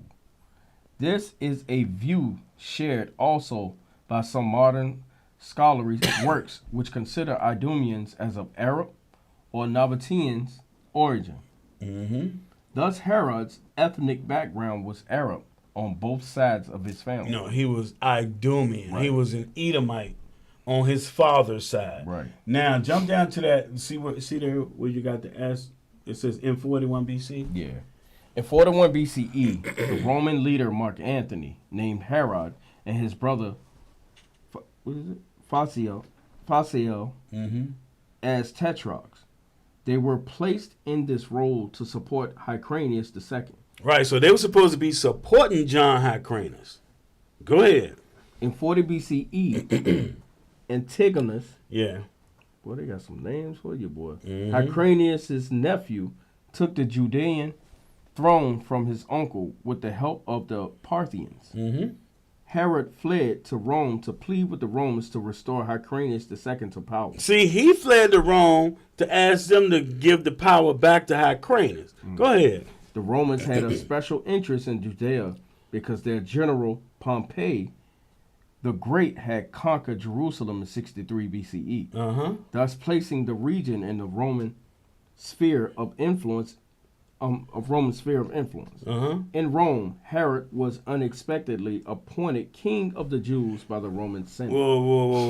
Whoa. So they appointed him king of Judea, just like in 1948. Well, it started before then. 1948, they created the state of Israel, which before then, the other Edomites, the British, had conquered Judea, conquered Palestine, and took it over. They gave it to the Jewish, their brothers, Amalek, the Jewish folks. You got the same thing going on right here. Rome. Right. Rome controlled the province. They gave it to the Idumean. That's Amalek. That's Amalek. Go ahead. Josephus puts this in the year of the consulship of Calvinus and Pollio, 40 BCE, but Appian places it in 39 BCE. Herod went back to Judea to win his kingdom from Antigonus. Toward the end of the campaign against Antigonus, let me see. Herod married the granddaughter of Hyrcanus II, Miriam, known as Miriam the First, who was also a niece of Antigonus. Herod did this in an attempt to secure his claim to the throne and gain some Jewish favor. However, Herod already had a wife, Doris, and a young son, Antipater, and chose therefore to banish Doris and her child. Good God. He wants that power. He wants to keep that power. Right. See, he's king. He wants to keep that power. Go ahead. Herod and Sosius, the governor of Syria, at the behest of Mark Antony, set out with a large... Oh, no, you don't have to go there. Pick Okay. back up at that last paragraph. As some believe. All right. As some believe, Herod's family were converts to Judaism. See, converts. Go ahead. His religious commitment was questioned by some elements of Jewish society. When John Hyrcanus conquered the region of Idumea, the Edom of the Hebrew Bible, in 140 through 130 BCE, he required all Idumeans to obey Jewish law or to leave. Right. You convert or leave. Convert on that. Right. Most Idumeans thus converted to Judaism, which meant that they had to be circumcised. So this is the same thing. I don't know how deep we're going to get into it, but it's the same thing that happened with King Bulan and the Khazars. Same exact thing. Actually, they chose to convert. But go ahead. And many had intermarried with the Jews and adopted their customs. While Herod publicly identified himself as a Jew. See, he publicly identified himself as a Jew. Go ahead. And was considered as such by some. This religious identification was undetermined by the decadent lifestyle of the Herodians, which would have earned them the antipathy of observant Jews. Herod later executed several members of his own family, including his wife Miriam. No, with that, you know who he executed was anybody that was in the line of the Hasmonean king. So you had the line of Hasmonean prince kings or priest kings. He killed any of them that had the right to be the ruler. Oh, so anybody that could be king, he had them put to death. Which brings us to Matthew chapter 2. Right. Everything lines up perfectly. Here comes Christ. Right. Right, here comes Christ. So now he's sitting in his seat. He the king. And he's privy to information. Yeah, but he the king. Right. He's the king. That's the spot that Esau want. He want the blessing. He want the promised land. He want all that. Now he's sitting in that seat. Go ahead. Start at verse 1. The book of St. Matthew. Remember, this is spiritual. This ain't Christianity. Pay attention. Go ahead. The book of St. Matthew, chapter 2 and verse 1. Now when Jesus was born in Bethlehem of Judea, in the days of Herod the king, we just finished reading about him. Go ahead. Behold, there came wise men from the east to Jerusalem. That's probably brothers coming from Babylon. Saying, It said wise. It said wise. So that means they kept commandments. They knew and kept commandments. That's what make you wise. Go ahead. saying, where is he that is born King of the Jews? For we have seen his star in the east and are come to worship him. Now, wait a minute now. If you Herod, you done already put people to death. So they can't take your throne. Right. And they saying, where is he born King of the Jews? Your ears going to perk up. Go ahead. When Herod the king had heard these things, he was troubled, and all Jerusalem with him. And when he had gathered all the chief priests and scribes of the people together, he demanded of them where Christ should be born. Now, see, because you know that's how they roll. That's how they wrote. And you had the Herodians, which were Jews. That was a political sect that followed Herod. Right. They all troubled. Why are they troubled? Because the king come, they out of a job. Go ahead. And they said unto him, in Bethlehem of Judea, for thus it is written by the prophet, and thou, Bethlehem, in the land of Judah, art not the least among the princes of Judah. Mm-hmm. For out of thee shall come a governor that shall rule my people Israel. That shall rule my people Israel. Damn, how they giving up the game plan? They straight gave the game plan. Yeah, it brought him the prophecy. Damn. See, this is what, remember now? Remember Paul when he was, and we're going to touch on it, when he was dealing with Agrippa. Yeah. Believest thou the law and the prophets? I know that I do. Because they were converts. They were Jews. They were the ish. Yeah, they're calling themselves Jews that are not. Go ahead. Go all the way down to verse 8. Verse 7. Then Herod, when he had privily called the wise men, inquired of them diligently what time the star appeared. And he sent them to Bethlehem and said, Go and search diligently for the young child. And when ye have found him, bring me word again, that I may come and worship him also. Damn You lying liar. bastard. God. Lying bastard. He wants to kill him. Because any threat to his ruling over Israel, it would be gone. So he wants to kill him. It's carnal. It's really carnal, too. Go ahead. Go jump down to 16. Verse 16. Then Herod, when he saw that he was mocked of the wise men, was exceeding wroth, and sent He forth. was wroth. That's that perpetual hatred jumping up. Mm-hmm. Go ahead. And sent forth and slew all the children that were in Bethlehem and all the coasts thereof. Now, hold on. Okay. So he killed all those children. He killed our children. See, Amalek keep doing the same stuff. He's at the forefront trying to destroy our people over and over and over again. Go ahead. From 2 years old and under, according to the time which he had diligently inquired of the wise men.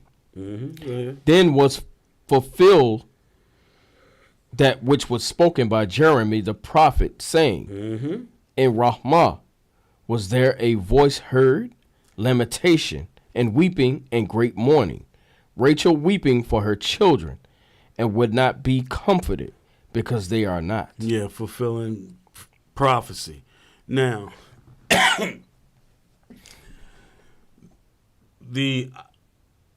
so Herod and them, they were Idumeans. They were converts. So think about this, y'all. These people, they converted. Now they ruling over Israel. He done put the babies to death. He done put all these babies to death. In Matthew 7 and 6. You got our Christian brethren talking about everybody can be saved and calling everybody brothers in Christ. Yo, that's madness. They detached. We reading out the same book, but we getting two completely different stories. Read that. The book of Matthew, chapter 7 and verse 6. Give not that which is holy unto the dogs. Now, what does that mean? What's holy? Our law, our statutes, commandments, our land, our people, everything. Don't give that to the dogs. Right. But we did. Right? Keep going. Neither cast ye your pearls before swine, lest they trample them under their feet, and turn again and rend you. So did that happen? When Herod was made ruler over us, and he was, from the stories that they tell, he was straight horrible. Right. And he put all these children to death. He put John to death. We gave him what was holy, and he turned around and trampled us with it. Acts 13:1.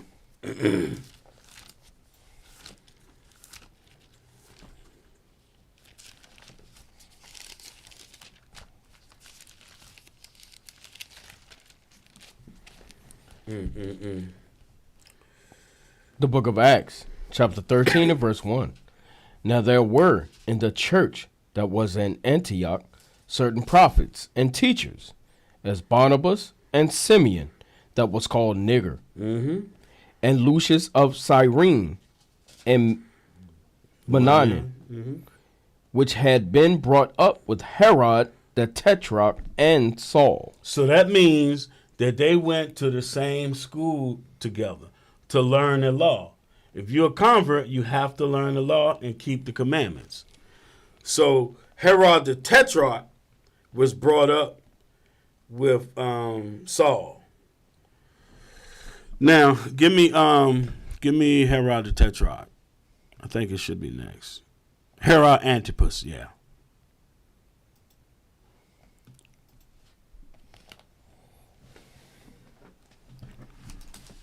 There you go.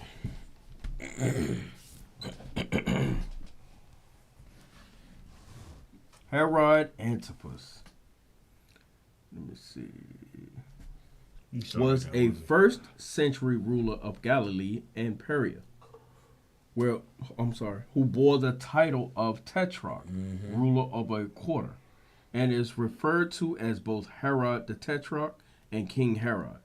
In the New Testament, although he never held the title of king, he was a son of Herod the Great and a grandson of Antipater the Idumean. The Idumeans.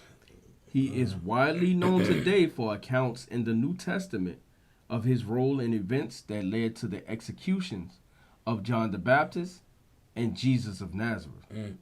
Damn. Look, let's go to the next one. Go John the Baptist, and where it say John the Baptist and Jesus. Yeah, I think I want to read.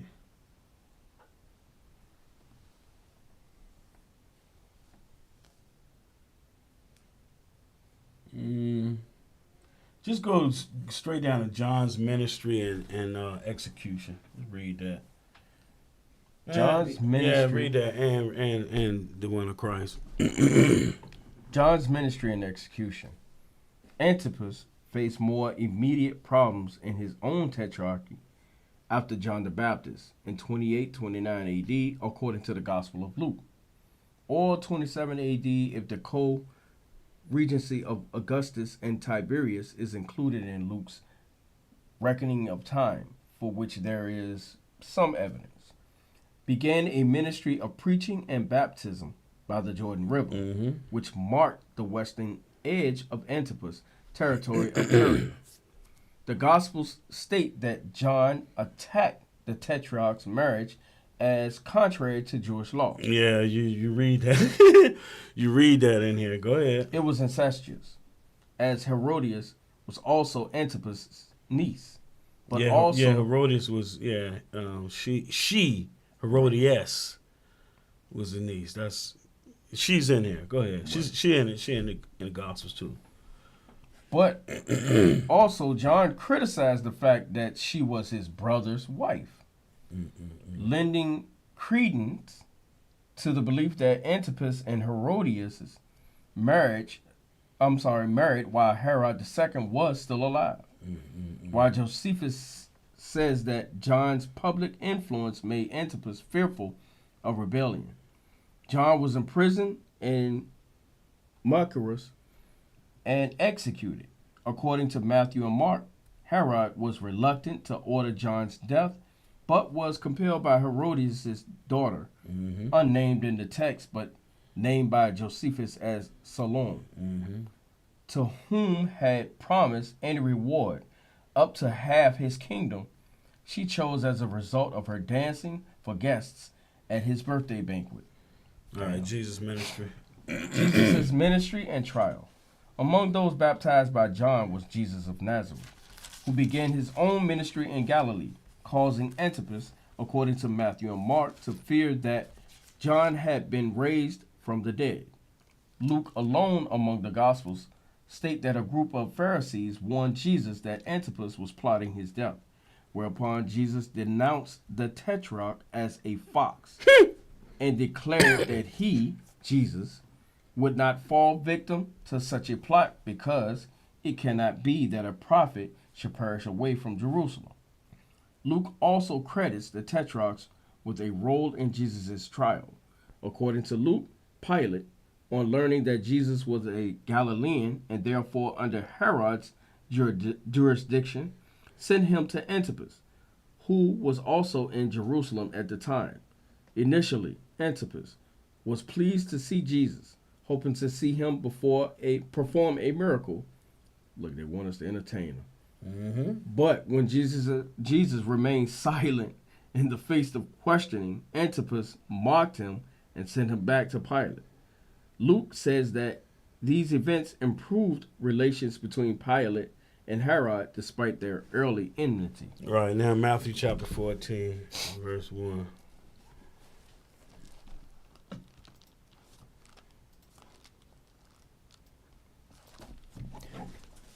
The book of St. Matthew, chapter 14 and verse 1. At that time Herod the tetrarch heard of the fame of Jesus, and said unto his servants, This is John the Baptist. He is risen from the dead, and therefore mighty works do show forth themselves in him. Right, so here's Herod the Tetrarch. So you're seeing these Idumeans, you're seeing Amalek. This line is ruling over our people, and this is the time of Christ. Man, you can't make this stuff up. Go ahead.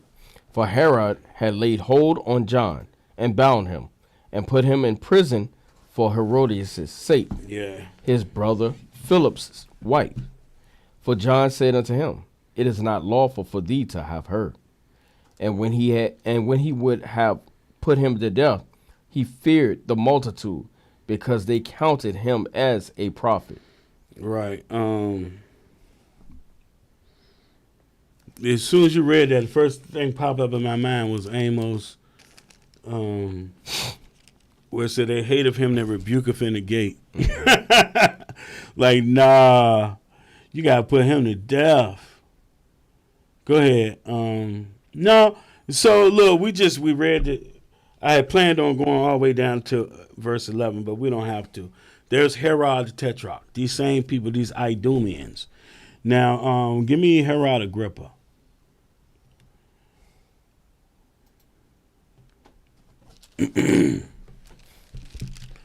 Yeah, go ahead. Transition that. Herod Agrippa, Roman name Marcus Julius Agrippa, also known as Herod II or Agrippa I, was a king of Judea. Remember that, y'all. King of Judea. All of these, they were kings of the province of Judea, not the king of the Jews. From AD 41 to 44, he was the last ruler with the royal title, reigning over Judea, and the father of Herod Agrippa II, the last king of the Herodian dynasty. Go down to, give me the next one, reign and death.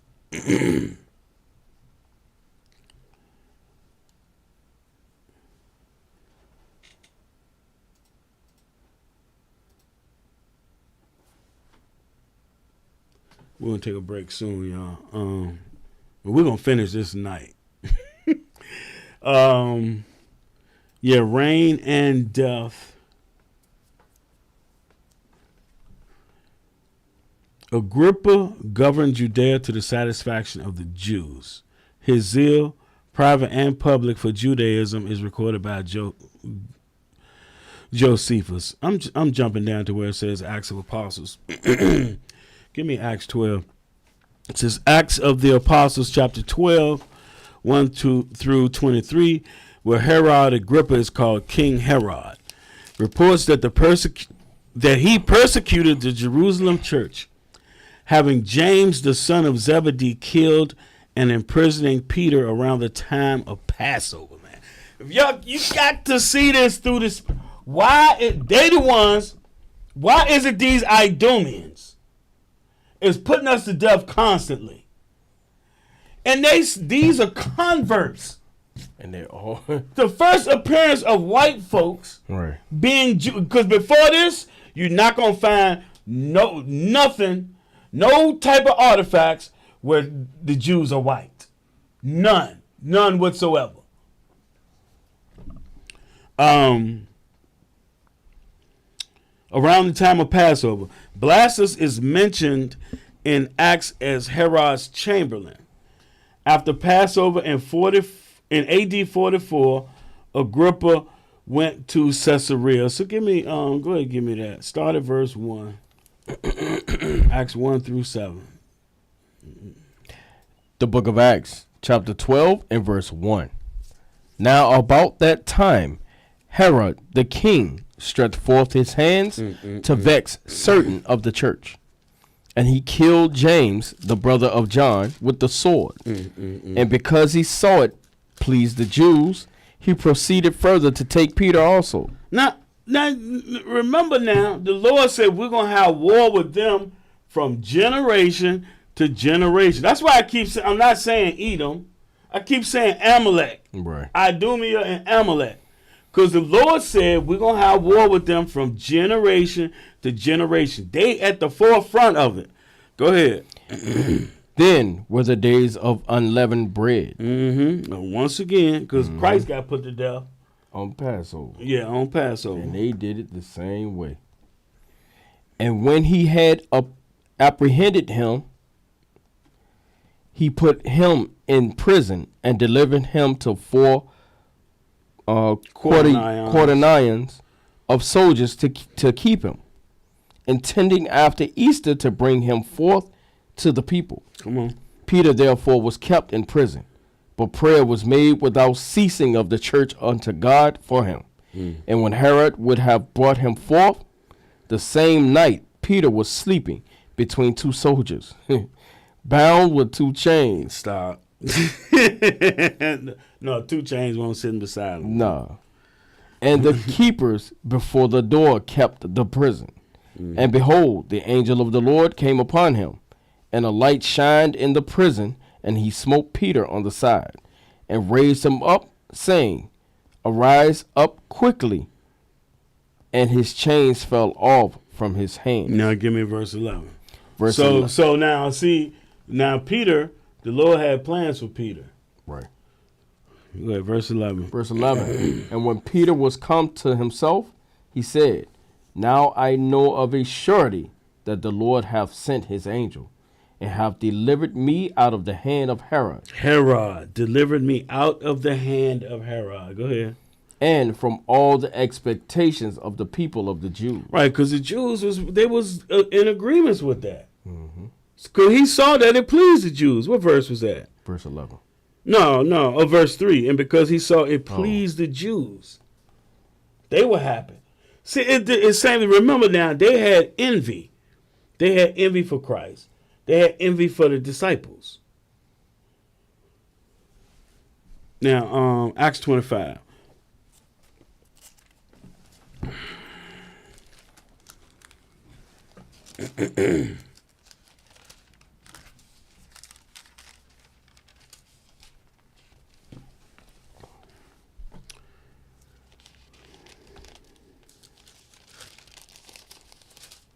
Verse 23. The book of Acts, chapter 25 and verse 23. And on the morrow, when Agrippa was come, and Bernice, with great pomp, and was entered into the place of hearing, with the chief captains and principal men of the city, at Festus' commandment, Paul was brought forth. Come on. And Festus said, King Agrippa, and all men which are here present with us, ye see this man, about whom all the multitude of the Jews have dealt with me, both at Jerusalem and also here, crying that he ought not to live any longer. So y'all, you see, it's no coincidence. Why is everybody going before the Herods? These Jewish people. Yeah, they running things. Yeah. They're your judge, your jury, and your executioner. Yes. Just like today. They run everything. Right. I remember the first time, oh my goodness. So years ago when I was 20, I had a suspended license. Got caught driving on suspended license. My grandparents go and get me a lawyer. Guess what his name was? Mary Janus. I'll never forget. Little Jewish dude. Yo, man, I'm trying to tell you. Now 26-1. So these are Herods, the descendants of Antipater the Idumean. Verse 1. The book of Acts, chapter 26 and verse 1. Mm-hmm. Then Agrippa said unto Paul, Thou art permitted to speak for thyself. Then Paul stretched forth the hand and answered for himself. I think myself happy, King Agrippa, because I shall answer for myself this day before thee, touching all the things whereof I am I am accused of the Jews, especially because I know thee to be expert in all customs and questions which are among the Jews. Wherefore why would he be expert? Like you said, it was raised Right. in the same place. It was raised up in the law, amongst them because they were converts. That's it for right there. Okay. Now, all this we've been through, you see who these dudes are, and they're calling themselves Jews. Now, Revelation 2 and 9. Because you got some Christians that say this is talking about us today. Oh, my goodness. So you see, they were calling themselves Jews. They're responsible for the death of Christ, the death of the children, the death of John, James, and they try to take Peter too. And who knows how many other people Israel they had put to death. Go ahead, read that. The book of Revelation, chapter 2 and verse 9. I know thy works, and tribulation, and poverty, but thou art rich. And I know the blasphemy of them which say they are Jews, and are not, but are the synagogue of Satan. They the synagogue of Satan. They the leaders of the Edomites. The Romans, which is Edomites, put that whole line in charge over Judea. It's the same people that's over there now. Their brethren, the Britons, Great Britain, put them in that land. Same thing. Same daggone thing. Now verse 3 and 9, and we're going to take a quick break. Both of y'all look like you need some coffee. The book of Revelation, chapter 3 and verse 9. Come on. Behold, I will make them of the synagogue of Satan. Because ain't nobody else running around telling everybody they the Jewish people, and if you say anything against them, you anti-Semitic. Ain't nobody going all over the earth doing evil like that. Ain't nobody else controlling all the other countries. Or Ukraine, please, Israel, side with us, send us some weapons. Condemn Russia. Come on. Which say they are Jews. Because they're the ones, they were saying that they were Jews. They were converts. They were saying they were Jews. Go ahead. And are not. Uh-huh. But do lie. Behold, I will make them to come and worship before thy feet. Why? And to know that I have loved thee. No, I thought God loved everybody. And to know that I have loved thee. He loves Israel. All right, so with that, we're going to take a break, and we're going to come back with some scholarship, and we shouldn't be too long. Kick that song, homie.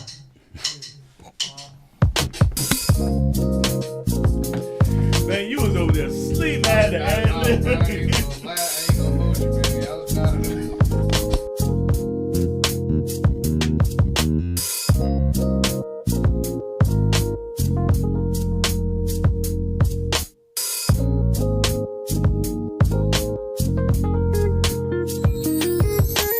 Gather yourselves together, a nation of desire. Gather yourselves together and lift your heads up high. Gather yourselves together, nation of desire. Gather yourselves together, 'cause you're not alone. We've gone a week in captivity. Captivity's tough, y'all. Looking forward to see Matthew 12 and 15. Gather yourselves together, a nation of desire. Gather yourselves together and lift your heads up high. Gather yourselves together, nation of desire. Gather yourselves together, 'cause you're not alone. How can we not enjoy ourselves?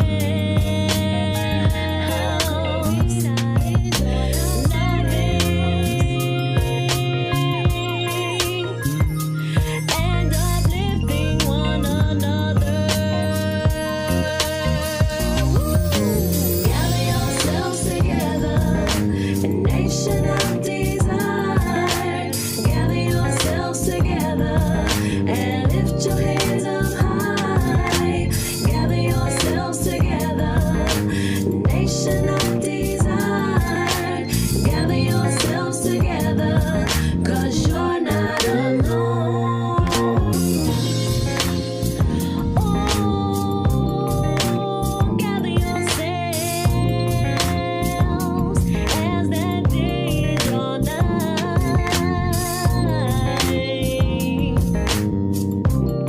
and uplift one another. Hold on, Israel. It's about to shift. Gather yourself together, nation not desire. Gather yourself together and lift your head up high. Gather yourselves together, a nation of desire. Gather yourselves together and lift your heads up high. Gather yourselves together, nation of desire. Gather yourselves together, 'cause you're not alone.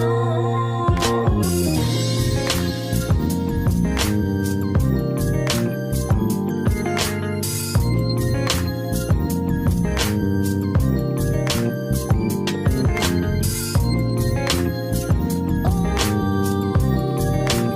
gather yourselves, 'cause you're not alone.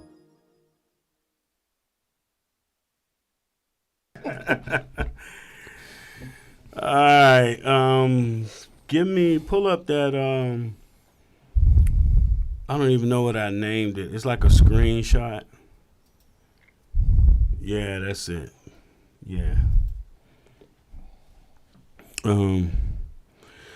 You see, it says, it's underlined, it says Antipas, who was an Idumean, served as ruler of Idumea on behalf of the Hasmoneans. We've been over that already. So we're going to go to this bottom paragraph about the Idumeans. Read that paragraph. So this is something, we'll give you some scholarship to look at so y'all can understand where I'm going with this. Because like I said, before you have them converting and becoming Jewish folks, you don't see nothing about no white Jews. Nothing. But from this point forward, you're going to start hearing about them. Go ahead. The Idumeans participated in the Roman War of 66 through 70 CE. They were organized into their own detachments and, at the time of the fratricidal war in Jerusalem between the Zealots and their opponents under the leadership of Anan, hastened to the help of the Zealots on the assumption that Anan and his associates intended to deliver the city into the hands of the Romans. The Idumeans were led by 4 commanders. They penetrated into Jerusalem on a rainy night and freed the Zealots, who were besieged in the temple. So the Zealots would be the dagger men or the Sicarii. It's talking about when Titus and Vespasian came to destroy Jerusalem, these Idumean converts came to fight with Israel. Yeah, they came to fight on our side. Keep this in mind. Go ahead. Thus triumphing over their enemies. During the siege of Jerusalem by Titus, they constituted a special division, numbering 5,000 men. They were led by 10 officers, the most prominent among them being Jacob B. Sosis and Simeon B. Catala. They acted under the high command of Simeon B. Giora. Johanan, the brother of Jacob, was killed during the siege, and the Idumeans were prominent in the defense of Jerusalem. Titus, too, regarded them as an important element of the Judean military force.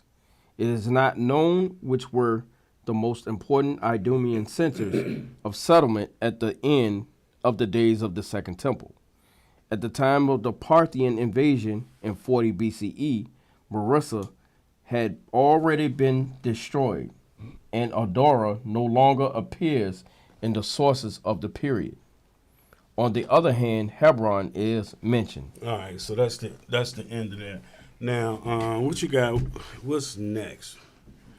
History of the Jews 1 through. Yeah, show them the history of the Jews. So we pull that to show you that you had the Idumeans. They fought on the side of Israel during that war when Titus and Vespasian destroyed Jerusalem as it was prophesied.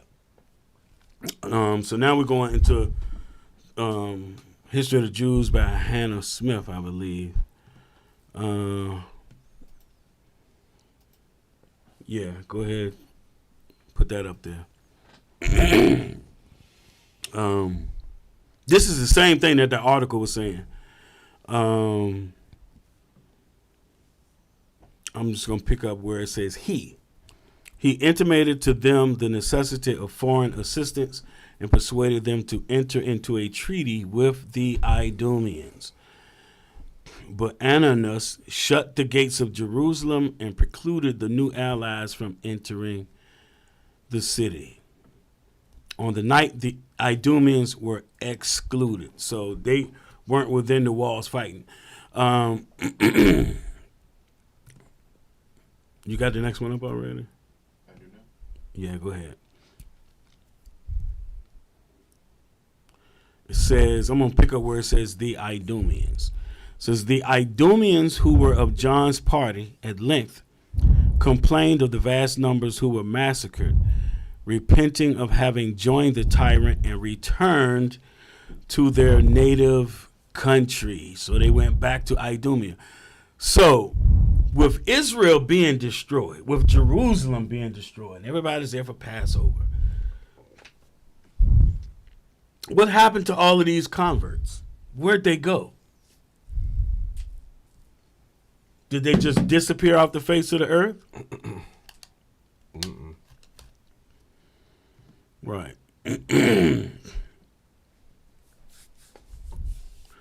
Now, I'm not sure if that's the right one, but I guess it is. Yeah. So, So now the temple is destroyed. The real Jews are scattered. And also, you have these converts, these Idumeans. What happened with them? All right, so the one that says Spanish and Portuguese Jews, I want y'all to pay close attention. Now this, when you matter of fact, give me Romans 14.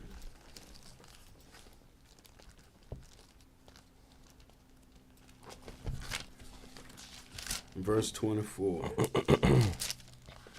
No, 15:24. The book of Romans, chapter 15 and verse 24. Whensoever I take my journey into Spain, I will come to you, for I trust to see you in my journey, and to be brought on my way thitherward by you, and if first I be somewhat filled with your company. Right. So Paul was writing to the original Jews of Spain. There's Spain and Portugal. So now put that back up. Yeah. So it says the Spanish, and we're in the same book. We're in the same book, History of the Jews by Hannah Adams. It says the Spanish and Portuguese Jews claim their descent from the tribe of Judah, and found these pretensions in a supposition which prevails among them, that many of their ancestors removed or they came to Spain. Now, today you have these people saying that they're the Sephardic Jews. That's what they're claiming. And they claim that they got their lineage. Nah. We're going to show you. You have black Jews and you have white Jews, and they did not deal with each other. Let's go to the next one. Yeah, it says it's carrying over from the other page. Yeah, we're sent into Spain at the time. We're sent into Spain at the time of the Babylonian captivity. So the Babylonian captivity, we read about that. The Edomites took our land then. They helped them. They helped the Chaldees overcome us. And we were carried into Babylon. So the Spanish and Portuguese Jews fled to Spain at that time. Won't no daggone white Jews nowhere. They didn't exist. In consequence of this supposed superiority, they, till very lately, would not by marriage or otherwise incorporate with their brethren of other nations. So this guy, he doesn't understand what's going on. We're not the same people. It says they had separate synagogues. And just like you got separate churches today. You got urban churches, and then you got regular churches, black and white. They had separate synagogues. And if a Portuguese Jew, even in England or Holland, married a German Jewess, notice it said German. Who were the German Jewish people? Those are the white ones.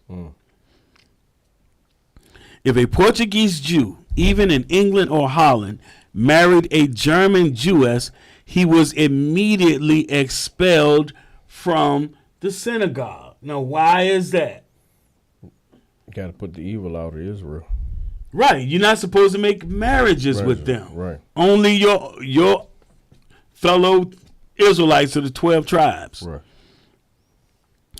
Deprived of every civil and ecclesiastical right, and ejected from the body of the nation. Gotta go. So our people knew. They know these Jewish people are not our people. They know this. They knew it. Now we got to learn that thing, regardless of what they're saying. Because they say, we accept anybody can believe in Judaism. What are you talking about?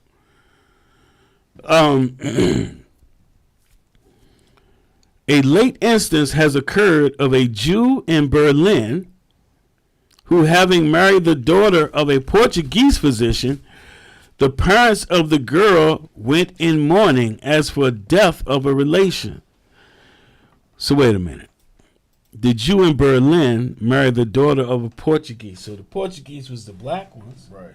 The white one was the Germans. So the black ones, the black parents went into mourning as if death. That was them. Bruh. They probably ain't like bathing. All right, man. Give me the next one. 369. Yeah, that one right there. The Jews in Portugal. Look, I got original up there. The Jews in Portugal remain separated from the Germans. And I got imposter written right there. And their ritual usages. But government has destroyed the obstacles which the institutions of Portugal opposed to their marriage with the Germans. Oh, wow. They got the government involved. See that? So you had black ones and you had white ones. And we understood that those white ones were not the real people. They're converts. That's Amalek yet again. I don't even know what they're called. Next one. The resident Jews are divided. Yeah, that one. The resident Jews are divided into two classes called the Jerusalem. Oh, so okay. This is in I believe this is in India. I think this is Cochin, India. The resident Jews are divided into two classes called the Jerusalem or white Jews. Now, why are they called the Jerusalem or white Jews? Why? That's separate. Yeah, that's those Idumean converts. Right. And the ancient or black Jews, meaning the original ones. The white Jews reside at this place. The black Jews have also a synagogue here, but the great body of that tribe inhabit towns in the interior of that province. This learned author thus proceeds in his interesting relation. On my inquiry into the antiquity of the white Jews, they first delivered me to a narrative in the Hebrew language of their arrival in India, which has been handed down to them from their fathers, and then exhibit their ancient brass plate. So next one say after the temple. Right. So this is something I was thinking about 2 or 3 years ago. I was like, man, this sounds like converts that escaped during the time of the destruction of the temple. And the stuff that we brought out today, it proves it. After the second temple was destroyed, our fathers, dreading the conqueror's wrath, departed from Jerusalem. A numerous body of men, women, priests, and Levites came into. Man, that's a damn lie. A bunch of converts came into the land. There were among them men of repute for learning and wisdom, and God gave the people favor in the sight of the king, who at that time reigned here, and he granted them a place to dwell called Cranganor. All right, next one. Yeah. Our forefathers continued at Cranganor for about 1,000 years, and the number of heads who governed were 72. Soon after our settlement, other Jews followed us from Judea. I got Idumeans written beside it. And among these came that man of great wisdom, Rabbi Samuel. Oh, okay. Next one. The Jews of Cochin, says our author, loaded him with civilities and gave him a number of entertainments, though the climate had rendered them so swarthy, this is talking about the white ones now, had rendered them so swarthy that they were almost mulattoes. What he don't get is the Herods and them, they were dealing with the Nabateans, which is Arabs. They was mixing with them. Yeah, that's why you have some that have a little color. But then when the ones that went up, those converts that went up to they come out the Caucasus Mountains. No, they pasty. Yeah.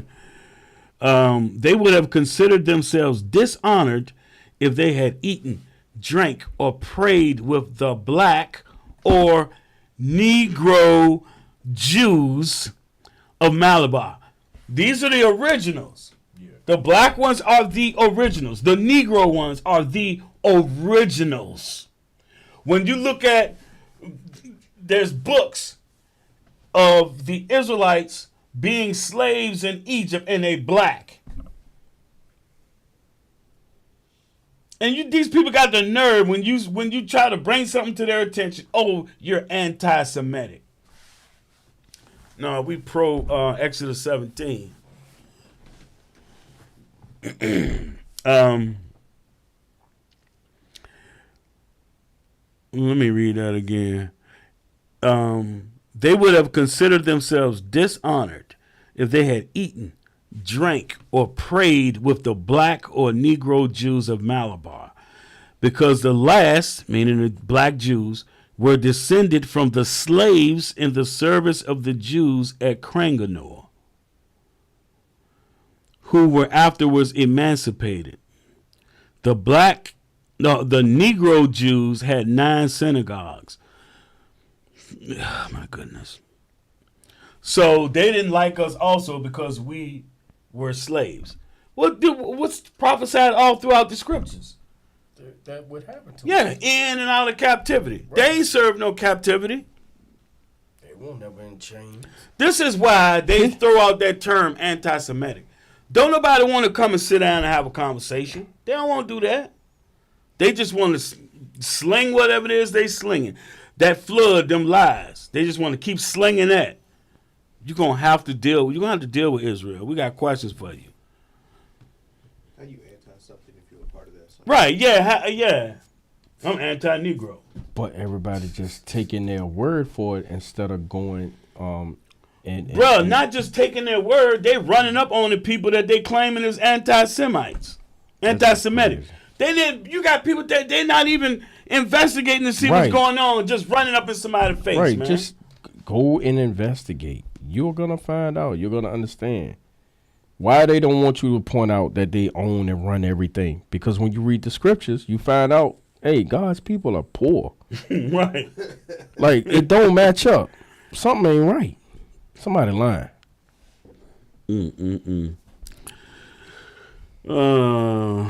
Yeah, that's the right one. Yeah, throw that jank over there. All right, the white Jews live on the seacoast and have commerce with foreign nations. Wow. The black Jews live chiefly in the interior of the country. The Hindus call them Israeli.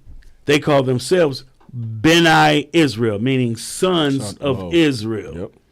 And not Jews. For their ancestors did not belong to Judah, but the kingdom of Israel, meaning their northern kingdom. They consider themselves to be descendant from those tribes which were carried away at the first captivity. So if they the descendants of the ones that's carried away at the first captivity and they black, where did these white ones come from, man? You know what I'm saying? We did not write none of this stuff. We using the Bible. Look, man. And we using their scholarship and their Wikipedia and all this stuff. Even when you look at these like this, The Jews of Khazaria, written by Kevin Allen Brooke, Jewish. The Non-Sephardic Origins of the Jews, Paul Wexler, Jewish. The Kuzari, written by a Jewish rabbi. That's crazy. The only time it seems like the Jewish ever tell the truth is if they write it down in the damn book. Mm-hmm. Because they ain't going to come down and sit down and have that conversation with you. They'll They'll write it down, though. But why they put it in a book? Because they taught Negroes you better not learn how to read. And now you know how to read and you don't want to read. You don't want to understand. You don't want to comprehend. Right. Give me the next one. Oh, no, I got to finish that one. They consider themselves to be descendants from those tribes which were carried away at the first captivity. in some parts of the East, the Bene Israel never heard of the second temple. That's because they was gone. They never heard of the Christian account of the coming of the Messiah. All right, now the next one. If you want to hide the truth from him, you just write it in a parable. Oh man, that was So good. Jeremiah said, if you want to hide the truth from them, put it in a parable. And that was Jeremiah the prophet. There it is. That was The white Jews of Cochin despise the black. What? You keep seeing that? That's the hatred, man. You cannot escape it. That's the hatred. The white Jews of Cochin despise the black Jews as being of an inferior caste and do not approve of intermarriages with them because they do not belong to the second temple. Both among white and black Jews, I found that there was a general impression that there would be soon a rumor of wars and a commotion among the peoples on their account. The white Jews expect a second Cyrus from the west who shall build their temple, the third last time. Where is that in the Bible, man? A third temple. And they over there in Jerusalem now. Oh, they talking about that. Yeah, trying to rebuild. Yeah. They waiting on the Messiah. Yeah. They trying to find red heifers without blemish so they can sacrifice. Keep it up, y'all. Keep on. Yeah. Keep it up. Go. They're gonna make Christ come out the spiritual realm and put foot to chest. Now, speaking of this book, go to it, the Jews of Khazaria. We're just hitting one little nugget in here because we're almost at the end now. I want y'all to pay close attention to this. So these people come out of the Caucasus Mountains. We've done classes on this before. They're converts. They converted under King Bulan. These pale ones, the real pasty ones, because you got the ones that claim that they Sephardic. They not Israel either. Yeah. It is said that many royal Khazars immigrated to Spain. So this is why I'm saying these people that call themselves Sephardic Jews, they ain't nothing but Khazars too. Nothing but Khazars. So they were coming to Spain and Portugal to learn from the Jews that have been there many, many centuries. It is said that many royal Khazars immigrated to Spain in the 11th century. It is also possible that Khazar merchants arrived in Spanish port cities since the Moorish rulers were tolerant of Jews. In the Kabbalah, composed in 1161, Abraham ibn Duad stated that descendants of the Khazars were in Toledo, part of Andalusia, which is Spain and Portugal, during his lifetime. Ibn Duad added that these Khazars were rabbinical Jewish students. So they were coming to learn from the real Jews. Not surprising. Right. So when the persecution and time came for the real Jews to go into slavery, who do you think became the Jews? Who records do you think they have? Ours. Right. Damn. Perhaps these scholars came to Spain from Kievan Rus. Where's Kievan Rus? Damn. Where is Kievan Rus? Kiev? Yes, it's Kiev. Ukraine? Yes. Kiev, Ukraine. Wow. Since it is known that Russian Jewish scholars from Kiev and Kenigov studied, well, anyway, they came and studied. Now, Kuzari. Yeah, show that, Jan. Last book, the Kuzari. This is a very interesting book. It's good. I like it.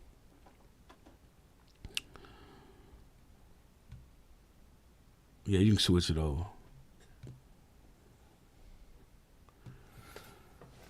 All right.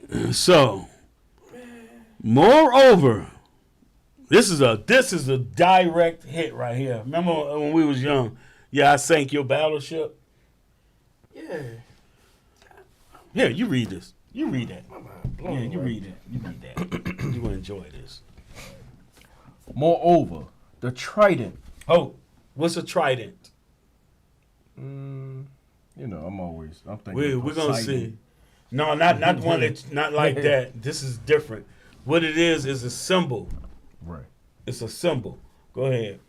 Moreover, the trident, which was a Khazarian tamga, tribal mark. Tribal mark. So this trident is the tribal mark of the Khazarians. That they claim they're not descendants of the Khazars. Go ahead.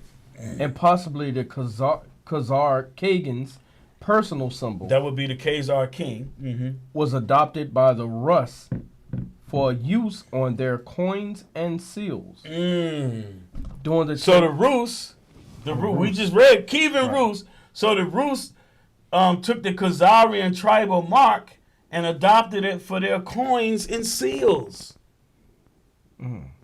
Go ahead. Hold on. So would this Rus later on become Russia? Wow? Yeah, go ahead. Wow. Yeah. For use on their coins and seals. During the 10th century, a series of dramatic events led to wars between Khazaria and other nations.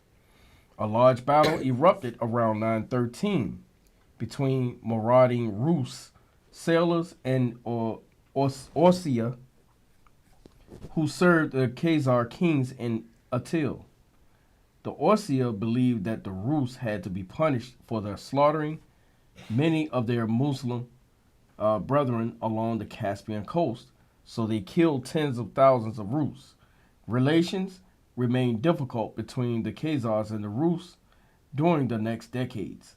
The Byzantine Empire forged an alliance with Kievan Rus, and thereafter both nations turned increasingly hostile towards Khazaria. Right, so the Khazarian kingdom got destroyed, and what they did, they migrated into Russia, Ukraine, Poland, Germany, and France. Because they got destroyed by the Russians, they migrated in there. That's why that's our people, they not deal with them. Bro, okay, hold on. Ukraine once was a part of Russia or Right. USSR, right? Yeah. But somewhere along there, I guess when the fall of the USSR happened, Ukraine was able to break away and become their own. So what happened when the kingdom, because it was a bunch of nations came together, just like NATO. Yeah, So yeah, NATO is all these different nation. Western European nations Right. form an alliance to go against Russia, Ukraine, and all these others that formed an alliance called the Soviet Union. Okay. So there were alliances to go against each other so that they could both be safe. Right. Now, Ukraine and Russia and Poland, those are Slavic people. Right. You can easily identify them. They're Slavic people. And then they call the Western Europeans, they call them it's the angelic sons of Isaac. Anglo-Saxon. Yeah, Anglo-Saxons. They call them Anglo-Saxons. Yeah, so and then they have, over the years, they have fought wars after war after war after war against each other. Now, put that. So he read at the top. Moreover, the trident, which was a Khazarian tagma, tribal mark, and possibly the Khazar's personal symbol, was adopted by the Rus for use on their coins and seals. Give them that. See that? See that? The one to the left. Okay, so you got probably that's the king on the right. But on the left, that's the trident. That's the trident. So, does anybody use this today? Oh, so that ain't going nowhere. All right, here, read this. This is going to be the last thing we're going to read. And then we're going to finish it with You know, with your boy. look, unlike Israel, other nations know their history. And they don't let it go neither. Some remnants of the Khazars retained their Jewish faith. Mm-hmm. In the 12th century, Rabbi Aram Ibn Dad and other Spanish Jews met Khazar scholars in Toledo, Spain. So did Benjamin of Tudela. So they know the Spanish Jews is different. The Sephardic Jews is different from these Khazars. Go ahead. Who professed traditional Judaism. Mm-hmm.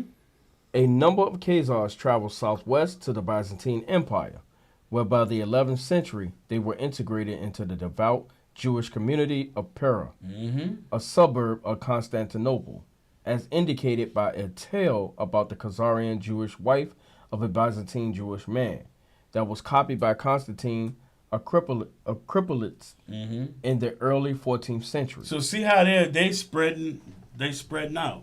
Right. Also, just for the sake of time, I didn't go into it, but you had other Jewish people from the time of the temple going into other places. It tells you about them. So they're spreading out, and then we going into captivity. Go ahead. Here go. Other groups of Jewish Khazars settled permanently in Ukraine In Ukraine. Go ahead. and Lithuania Mm-hmm. and adopted the East Slavic language. Go ahead. During the 15th through 17th centuries, That's the 14th through the 1600s. these Slavic, And this is when we going into captivity. Go ahead. these Slavic-speaking Khazars intermarried with Yiddish-speaking Ashkenazi Jews arriving good. from. You good. So now, this is the last thing before we close out. So that symbol, that trident, go ahead and put that picture up. Yeah, that trident right there. You see it on the left. Guess who's using it today?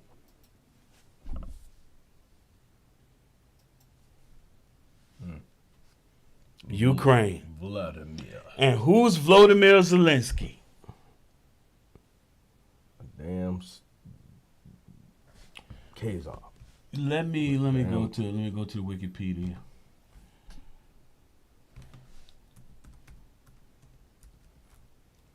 There we go. Volodymyr Zelensky.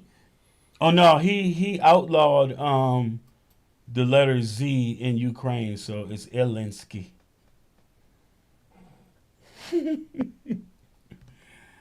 Let me go to early life. But that early life. Early life. That early life getting the ish people in trouble. Volodymyr Alexandrovich Zelensky was born to Jewish parents. Jewish parents. I'm gonna close the book right there. I don't even know what to close out with tonight. I know what to close out with. These people are our enemies, and they themselves, they're writing books showing you that they're not the people. Won't nobody say who the real people are, but they're telling you that though they aren't. They're not the chosen people of God. There's even a book called The Chosen People of the Caucasus. Yeah. There's so many books on them, man. Exodus chapter 17. Know who your enemy is. Better know We it. have to know who our enemy is. Why? So that we don't fall into their devices. That flood, they sending that flood out. Oh, that's anti-Semitic. We suffered in the Holocaust. They throw out that flood trying to confuse you. Don't fall for it. Start at verse 8. Exodus chapter 17 and verse 8. This is how we're going to close out, y'all. I know it's been long, but damn. We got to do this. Everybody doing it. Everybody doing hitting Amalek. I wanted to go at the spirit and show the past, the middle times, the time of Christ, and even now. Bring it up to the day. Go ahead. The book of Exodus, chapter 17 and verse 8. Then came Amalek and fought with Israel in Rephidim. And Moses said unto Joshua, choose us out men and go out, fight with Amalek tomorrow. Yeah, those chosen men is going out on corners like the Christians say and yelling at people. We're going out there bringing it out to our people, trying to get them to repent. These chosen men. Go ahead. I will stand on the top of the hill with the rod of God in my hand. So Joshua did as Moses had said to him, and fought with Amalek. And fought with Amalek. We're at war right now. Yep. But it's a spiritual Spiritual. war. We at war with them. Right. Go ahead. And Moses, Aaron, and Hur went up to the top of the hill. Go And it ahead. came to pass, when Moses held up his hand, that Israel prevailed. When you keep the commandments, you're going to prevail. Go ahead. And when he let down his hand, Amalek prevailed. Amalek prevails. If you do, Amalek is not going to win. You want to be on that right side. You want to be on the right side now. Go ahead. But Moses' hands were heavy, and they took a stone and put it under him, and he sat thereon. And Aaron That's and Hur, Christ. That's Christ. You got to have that stone to hold you up, that foundation. right. Go ahead. And Aaron and Hur stayed up his hands, the one on the one side and the other on the other side. And his hands were steady until the going down of the sun. And Joshua discomfited Amalek and his people with the edge of the sword. And you know what that sword is today? Scriptures. Yep. The scriptures. It's written.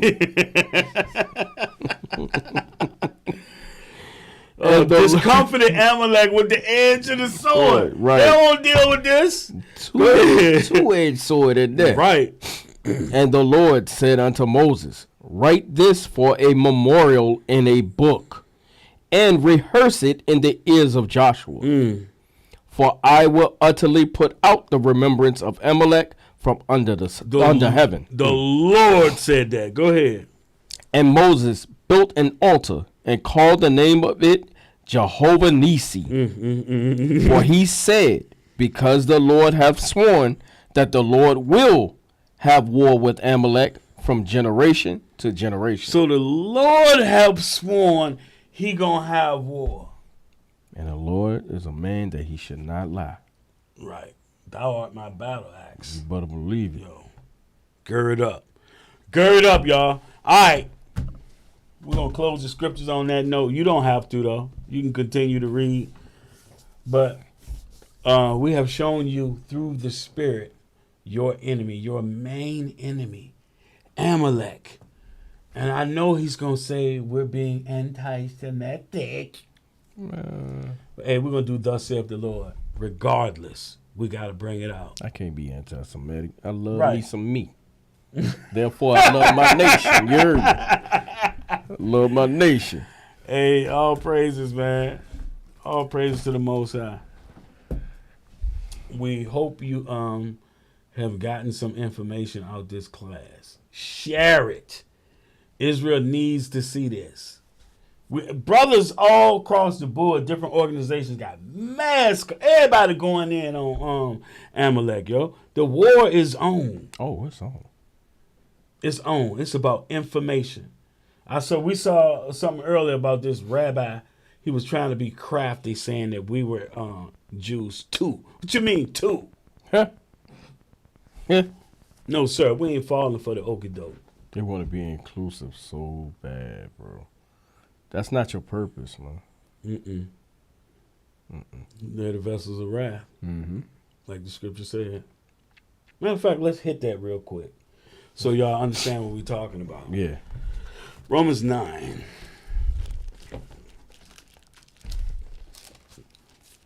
The Lord created everything for himself. Yep.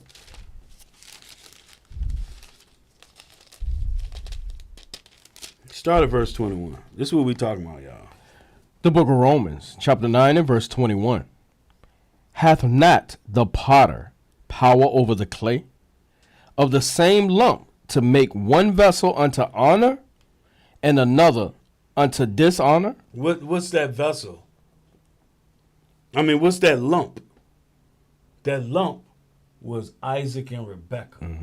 And out of Isaac and Rebekah came a vessel of honor, Jacob, and a vessel of dishonor, Esau. Right. Go ahead. Verse 22.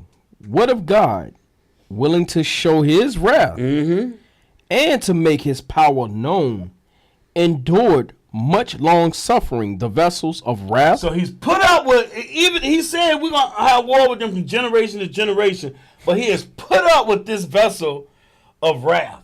He uses them for his wrath. He's punishing the whole world with these people. When they're gone, everybody's going to rejoice when they're gone. Go ahead. Fitted to destruction. Fitted to destruction. He's going to destroy them. There's no other nation fitted to destruction. None. Right. When you go into Ezekiel, he's going to show every nation mercy except Esau. Go ahead.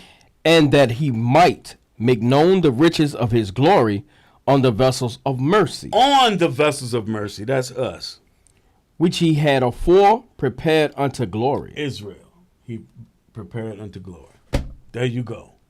A vessel of honor and a vessel of dishonor. Right. They're the total opposite of what the Israelites are supposed to Right. be In everything. and everything. All right. That's going to do it. Most High in Christ bless y'all. I'm your brother Jacob, and I'm your brother Joab. we got sleeping Jeremiah Yisrael on the computer. But that y'all always say, Shalom.